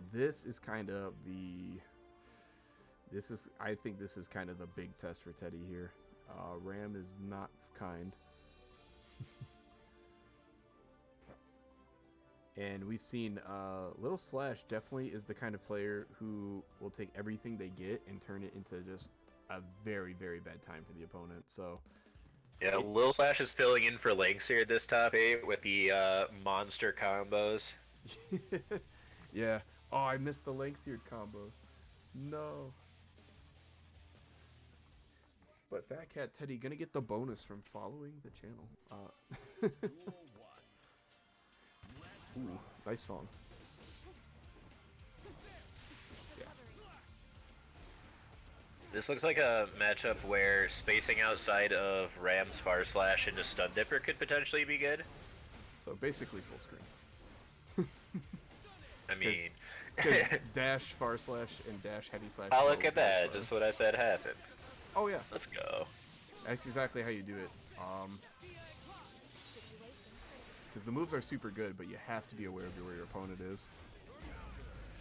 Yeah, Teddy playing that first round super solid. Kind of half reactive, and then like following it up with something a little bit preemptive. But then right there, ooh. Try to DP through the explosion. He's gonna hurt for it. And if keeping the corner there was intentional, I super agree with it. the dash cancel. She needs it. Oh. Yeah, little slash out here make me want to pick the Ram back up after this. Yeah, Ram is super cool and also very, very good. Kai's jump slash, by the way, is one of the hardest air-to-air moves. It is so disjointed and it's amazingly fast. It doesn't. I've looked at the frame data before and it does. And like this doesn't feel. This feels 10 times faster. God, that sword carries you so far. Ooh, it really does. Yeah, I think YRC is definitely not a bad option there. Ooh, the back throw to keep the pressure on. Oh, yep. Yeah. The thing is, so, thing to look out there for, right? Ram had 2 bars of meter and burst. Ram had 2 different options to make that Mortabato completely safe. So you pretty much have to assume that's gonna happen. You can throw out like. Maybe you could throw out a big fireball from a little bit farther away and then move in because that'll cover you a bit. Or you can. It was just a rough situation. You don't really want to approach into that if you can avoid it. Oh, of course, yeah. When you don't have meter or burst and Ram has 2 meter and burst, yeah, that's always going to be tough. But keeping in mind the risk reward of the situation is always important. Look at that risk bar. Fat Cat Teddy's got to try to keep Ram from hitting him for a while. No, this is gonna hurt. Oh. Jeez. That last hit. That was almost it. If that last hit, it was it for sure, 100%. Alright. Little Slash taking the first game, but Teddy at burst advantage. Let's see if Teddy can not get hit like that. And just an inch away from having that bump into the wall. Ooh, the really delayed deer dire quite. Dire clap. Dire clap.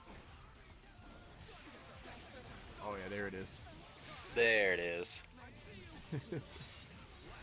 You can take your fingernails out of your thighs. You did it, Kai. Oh, it's still caught. Yeah, Kai's DP is very active. Yeah, the Fujer arc on the stun state is safe, so you have to respect it. That was a nice burst bait. Ooh, that hurts. And that switches the side? Yeah.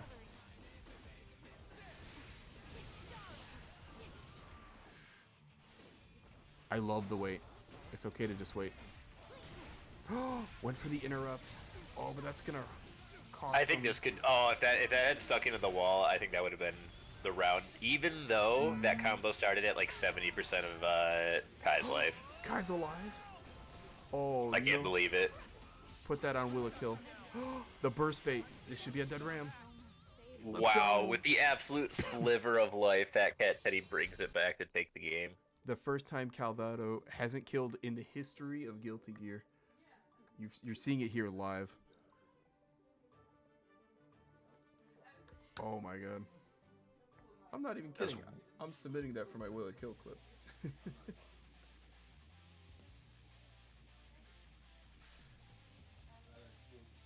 Alright, 1-1. Both players looking really strong and dominant when they get things going. That last round, though, it looked like Teddy was just grabbing for any chance he can get. Oh, 6P is such a good round start for Ram.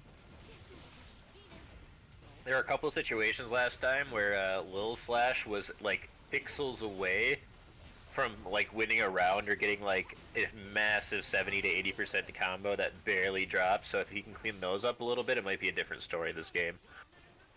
I agree. I also just want to say the gray color for Ram feels so scary to fight against. Something about it that's menacing. Agreed. It's like industrial Ram. The gunmetal Ram. I think it looks sick. All right. Stun state. Yeah, it gives you a nice Fuja Arc. I think Fuja Arc is a really solid move in this matchup because a lot of Ram's moves hits like straight across horizontally. So Fuja Arc will go over them a lot of the times. And with the shock state, it makes it completely safe. And now you're putting Ram in the one situation she kind of doesn't want to be in. I want to see the big damage. Yep, Saber Thrust, good ender.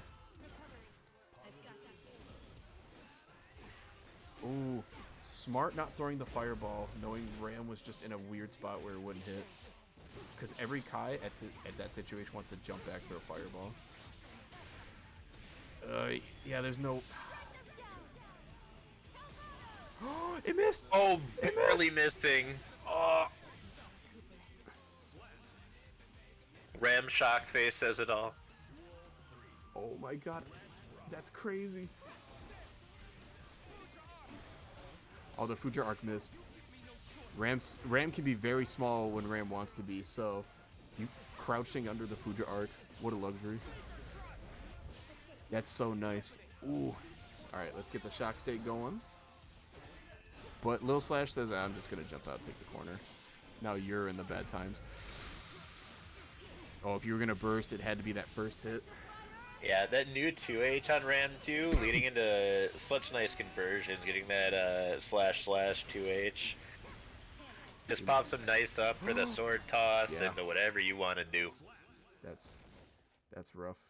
You had no choice but to burst there, but at the same time, it's like you kind of can't either. Mm-hmm. So Lil Slash is one game away from moving on to losers finals, where they have literally ran the entire tournament gauntlet. If they win this entire thing, that'll be legendary. That'd be incredible. One thing we haven't seen from Slash, and maybe there's something I don't know, but we have not seen the windshield wipers. Slash has used it as an OTG, but not as much like we were seeing before, just either in neutral or in different punish situations. Yeah. I would love to see some jump D pressure from Fat Cat Teddy, using that to the air dash pressure to really make these corner situations a little trickier for Lil Slash to deal with. Because Teddy's a very grounded player we've seen, but yeah, some of the jump D conversions could really take things to the next level here. I think the FD actually just pushed Fat Cat too far away, so the Mortabato missed, but it was like Lil Slash who caused it. Yeah. That's one thing too. It's great advice for beginners to FD away, but when you get to that intermediate level, it's something that you really want to think about when you're doing it and what you plan to do after. Think as FD as one part of like a combo string. Oh. There's the wipers. There's the wipers. Strong combo ender. Oh, that hard knocks down. Oh no. I don't know. The world's best burst. That was. All right, look. Even if Fat Cat Teddy loses, which they're not out of this yet. You're a madman. What is going on? No. Oh, you. All right. Did you see how fast Kai is? I didn't realize Kai got that much of a movement speed buff, but yeah, now you're done. He also has positive bonus, so it negates the tension deficit. Oh, no. Good stuff to Fat Cat Teddy. Definitely Coming at home with 3rd place. one of the homies. Crazy run. Yeah, super crazy run. Really good stuff. And you know what? If you're going to go out and Dragon install. Go out to Ram. That's right.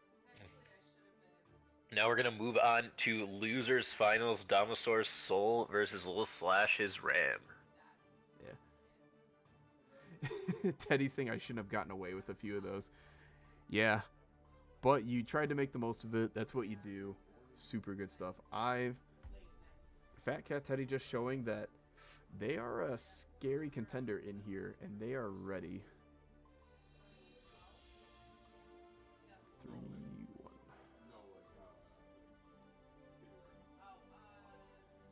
So we got up next. We got Damasaur and Little Slash.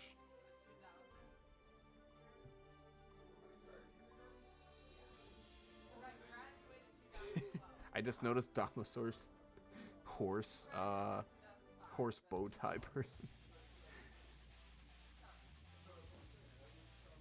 Alright, let's switch these names. Alright. So I feel, personally, Soul is going to be a little worse off in this matchup, just because the movement speed's a little rougher, and the moves don't reach as far. The advantage state is still pretty good, though. Hitting hard is nice, though. Taking away Ram's burst when you can is such a nice thing to do. Yeah, it's like, can Soul overcome his range deficit is kind of the name of neutral, right? Yeah. Waiting till those right moments. Ooh. I am surprised that didn't catch the BRC. Little Slash was holding back after that BRC for their life.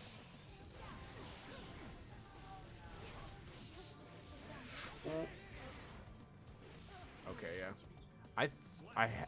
Something in me said Little Slash might hero burst there, and that wouldn't have been a bad call. The corner with meter, but we'll see. Saving it's rarely a bad option. Because look at the situation.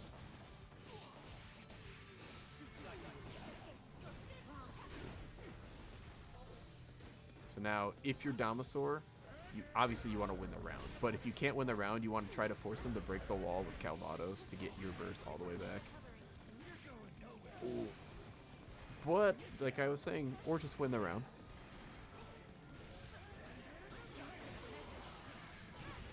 There's... Oh, no RC. Oh, no. I'm betting they either missed the timing slightly and it didn't come out, or they were doing that thing we talked about earlier where they're hoping the other player doesn't punish it because they're expecting the RC, but I think the Wiper Blades are so slow that you could react to it and then still punish. Yeah. Now I've labbed it out with my character. There's really not much Faust can do against the Wiper Blades, but Soul has a pretty invincible DP and a pretty nice 6P. So I don't know if those options beat it. This isn't the place to try it, but just take the windshield wipers. And even if you can react to it, just block it. It's okay. All right, yeah. Time to play Strike Throw. Fafnir's nice. Takes off a chunk of life if you block it. Bam, dude. Oh, that's going to wall stick super? Yeah. Certified Soul Round. Alright. Let's see. Let's try to figure out where Little Slash is losing these neutral situations. Ooh. Right there. Yeah. That is the... When I said you got to throw in a little Soul Brain, that is a Soul Brain option. Doing the Vortex at the start, that is not a good move 90% of the time. But Damasaur had seen some of Little Slash's openings before and figured they would try that. Oh god. Stop. Help. The classic 7 jump P pressure. The advanced combos. BRCing back to counter the PRC jump throw and the slowdown from the blue literally just won the round for Little Slash. Yeah. But like we were talking about last round, having to break that wall with Calvados, look at the burst gate. It's back. It is back. It was halfway. At this But I don't think you can burst right there. Oh no! Yeah, that's not a burstable spot. All right, Damasaur, you gotta. That's the problem when you're huffing Solium. It's oh my god. sometimes the Solium takes you for a ride, and sometimes you get ridden by the Solium. You say when you're huffing Solium. When you're huffing the Solium, sometimes you go a little too far in. And then sometimes you're so far in the Solium, the opponent can't even predict that your DP will go through their far slash. It was like Sword Toss PRC. Ooh, two good guesses on the mix-up there. Because if you guess wrong on the first Bandit Bringer, you get hit by the second hit. But then if you get hit, but on the second one they chose to interrupt afterwards after the double hit. So good stuff to Little Slash, tying it up 1-1. All right, I'm gonna need Damasaur to take one step back from the Solium. Just one. Just a little one. Just the tiniest, just scooch back one inch. And then you'll find that perfect balance. Ooh, good air to air. Now, even though that combo didn't do much damage, look at the screen position. Oh, yeah. The empty bandit is so scary because that could be throw, that could be low, that could be a close slash if you're not reacting fast enough. Yeah. I like saving the meter. I don't think spending it there would have killed anyways. Ooh. Okay. You've got to take this round now if you're Damasaur. Oh.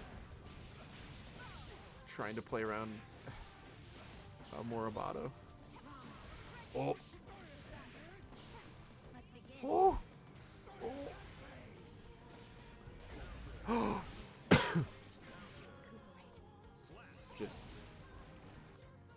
Just a reminder, folks, when Testament 6P eventually, hopefully gets touched in some way, this one will still be there. It's so good. It's such a good button. And you can cancel it into the Rekkas, which is so strong. Alright, Little Slash doing a good job on this round. If I'm Damasaur, you're in a decent spot. Yeah. It's okay. You're going to the next round, full stick of burst. Full stick of butter. Full stick of butter.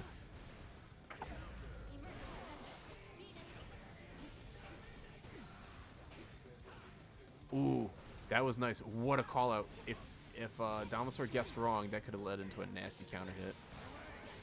But even though it didn't solve the issue, it still put them in the position to solve it. Ooh, the Kara DP?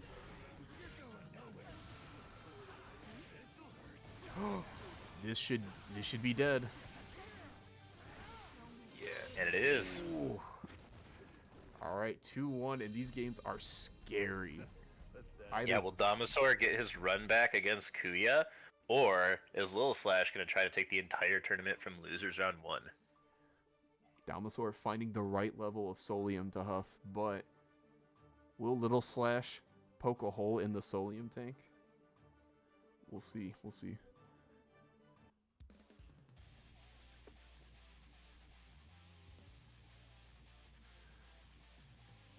Alright, so with it's so tough too because it's like you guess wrong against Soul.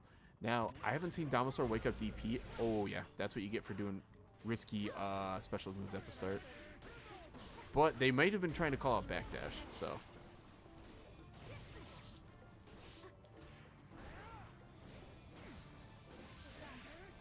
Ooh, that hurts so bad. And it keeps the corner. BRC pressure. You get 2 close slashes for the price of 1. And not enough meter to Moribado.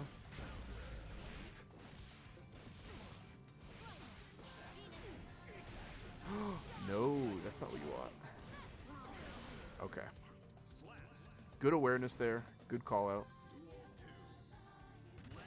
I was going to say Damasaur had enough meter to DP RC at any point, so ram pressure was a little less scary, but they found their own solution.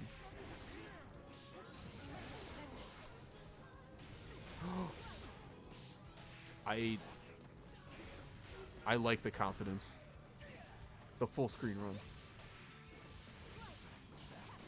run. There's the DP. We haven't seen it in so long.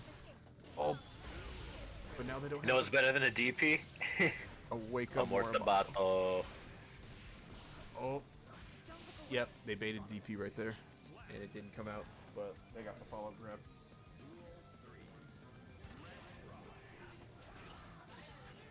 That 2K is so pesky for poor Soul. Little Slash has to take this round, or else they are out of the tournament. Can they keep it up? Yeah. ERC? Yep. Cancel. Oh, that was... Okay, that was really cool. That was really cool. That's... Alright, going to game 5. We're going to game 5. See, that's supposed to be a Faust exclusive thing, being able to stick to the wall and repeatedly stick them to the wall. Now Ram can do it too. I'm sad. I'm real sad.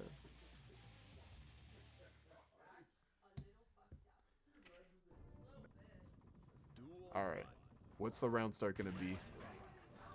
Both of them just walk backwards. Honestly, that's a safe option in this scenario. Oh, oh no. Oh no. Damasaur went to the Soul Autopilot, burst into Vortex until you get hit, so you burst. Oh no. Alright, worst case. That is a worst case scenario, or second to worst case scenario. They got the burst out from Little Slash at least, but they're gonna have to take this round and convincingly. Yeah, cool thing is, it doesn't matter how badly you lost the last round, you both go back to full health. Yeah. And like you said before, both of them spent burst, so still relatively even if Damasaur is able to take this one. But Lil Slash is looking to end it all here.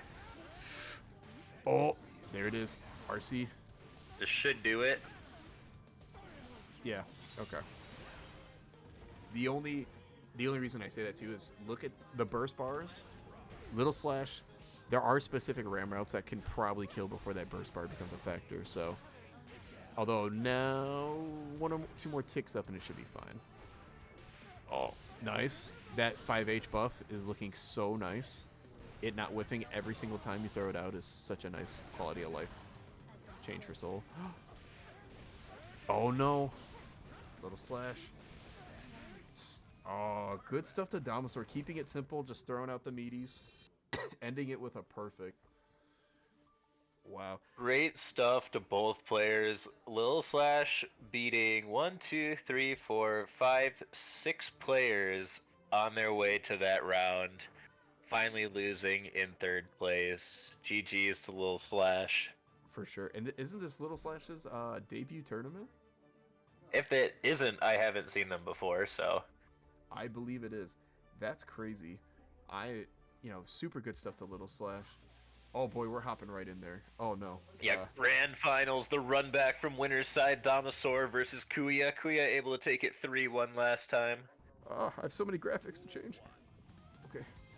I hit all the buttons as fast as I could. I don't want to miss a single second of this. Yo. Ooh. I like the route on that. It lets you get the heavy through the wall instead of breaking it with Alpha Blade. Now, if we're going to start dooming about characters, can I mention how busted Chip is, by the way? This character is so good. That's nuts. Super good, strong start from Kuya. Yeah, Kuya not getting cold at all, waiting for losers to finish. No. Kuya hot and ready. Looking like a $5 pizza. Little Caesars Kuya. Little Kuyas. Ooh. Yeah. Electing to keep the burst, or electing to keep the meter on that one instead of supering through the wall. True. And sometimes it's always hard to keep track of when exactly the wall's going to stick, so you do your 2 hits of Rekka, and it's like, right. Oh, yeah. but it's by no means a bad situation. I think that situation was actually correct to keep the meter too, because Domosaur did have burst on the table, but no meter of their own. So you kind of have it as like a burst bait option. Either burst bait option or reclose the gap or do something after they use it to put yourself in a dominating position, which we just saw there. Kuya taking the first game really strong. This is gonna be a match of can Domosaur take control, and Domosaur. Can you slow down Chip? Yeah. How do you? Please let us know. Send it to send it to Bean's opponent next at Frosty. Yeah, that round start. I would like to see Domosaur maybe pick some simpler round start options against Chip, like maybe a 6P, maybe a Fire Slash. Oh yeah, let's get these throw loops going. They beat DP. Yeah. Yeah. And that was basically unburstable. I think I saw it flash for almost a frame where you could burst, but I think it was smart not to. Yeah, that was just as forceful as what Kuya did to Domosaur the first game. Now will Kuya play the if you're gonna throw me, I can throw you game? Let's find out. I like not trying to force his way back in after he gets FD'd. He just kind of like slowly moves back, and then he's like patient. And Kuya also not falling into the Chip bad habit of I'm going to do my Rekkas and immediately backdash because it gives up so much space. They're just keeping it meaty, cranking this risk gauge. That's exactly what Chip wants to do. If they do the pressure correctly, there's actually nothing Domosaur can do until the positive bonus runs out. Yeah. Oh yeah, like just... Is Domosaur listening? That 6P round start is exactly what I wanted to see. Unfortunately, they weren't able to keep the pressure on. It's hard to nail down Chip. This guy's wriggly. Chip reminds me of the geckos where if they're caught, they just rip off their tails and keep going. It's so hard to pin this guy down. Oh.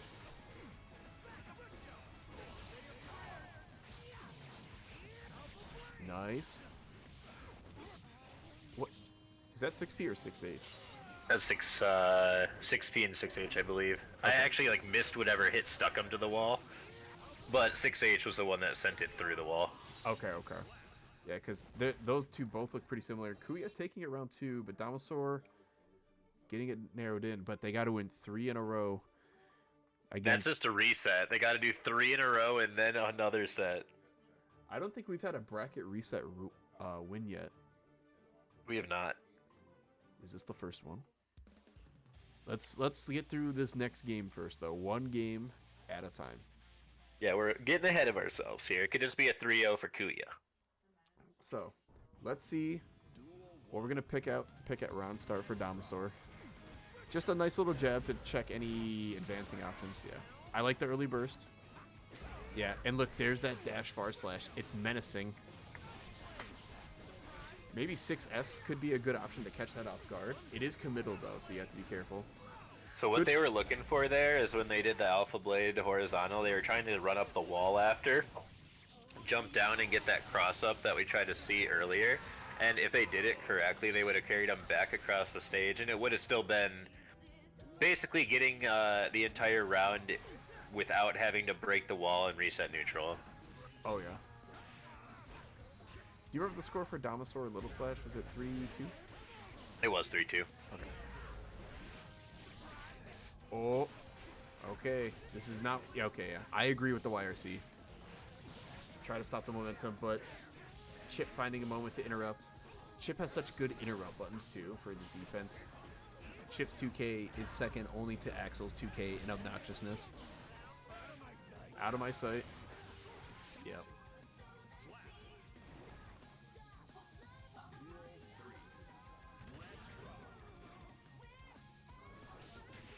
Both players not wanting to take the risk. Kuya not wanting to let Domosaur get momentum, but taking that burst off the bat is a little scary.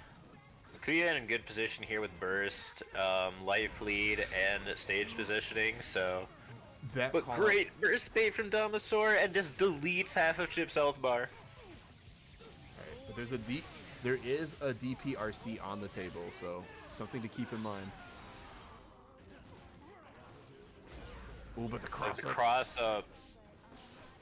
One more mix up into super. It should do it. Oh, wait. Kuya ending the tournament in style. This has to be it. Soul's a healthy boy.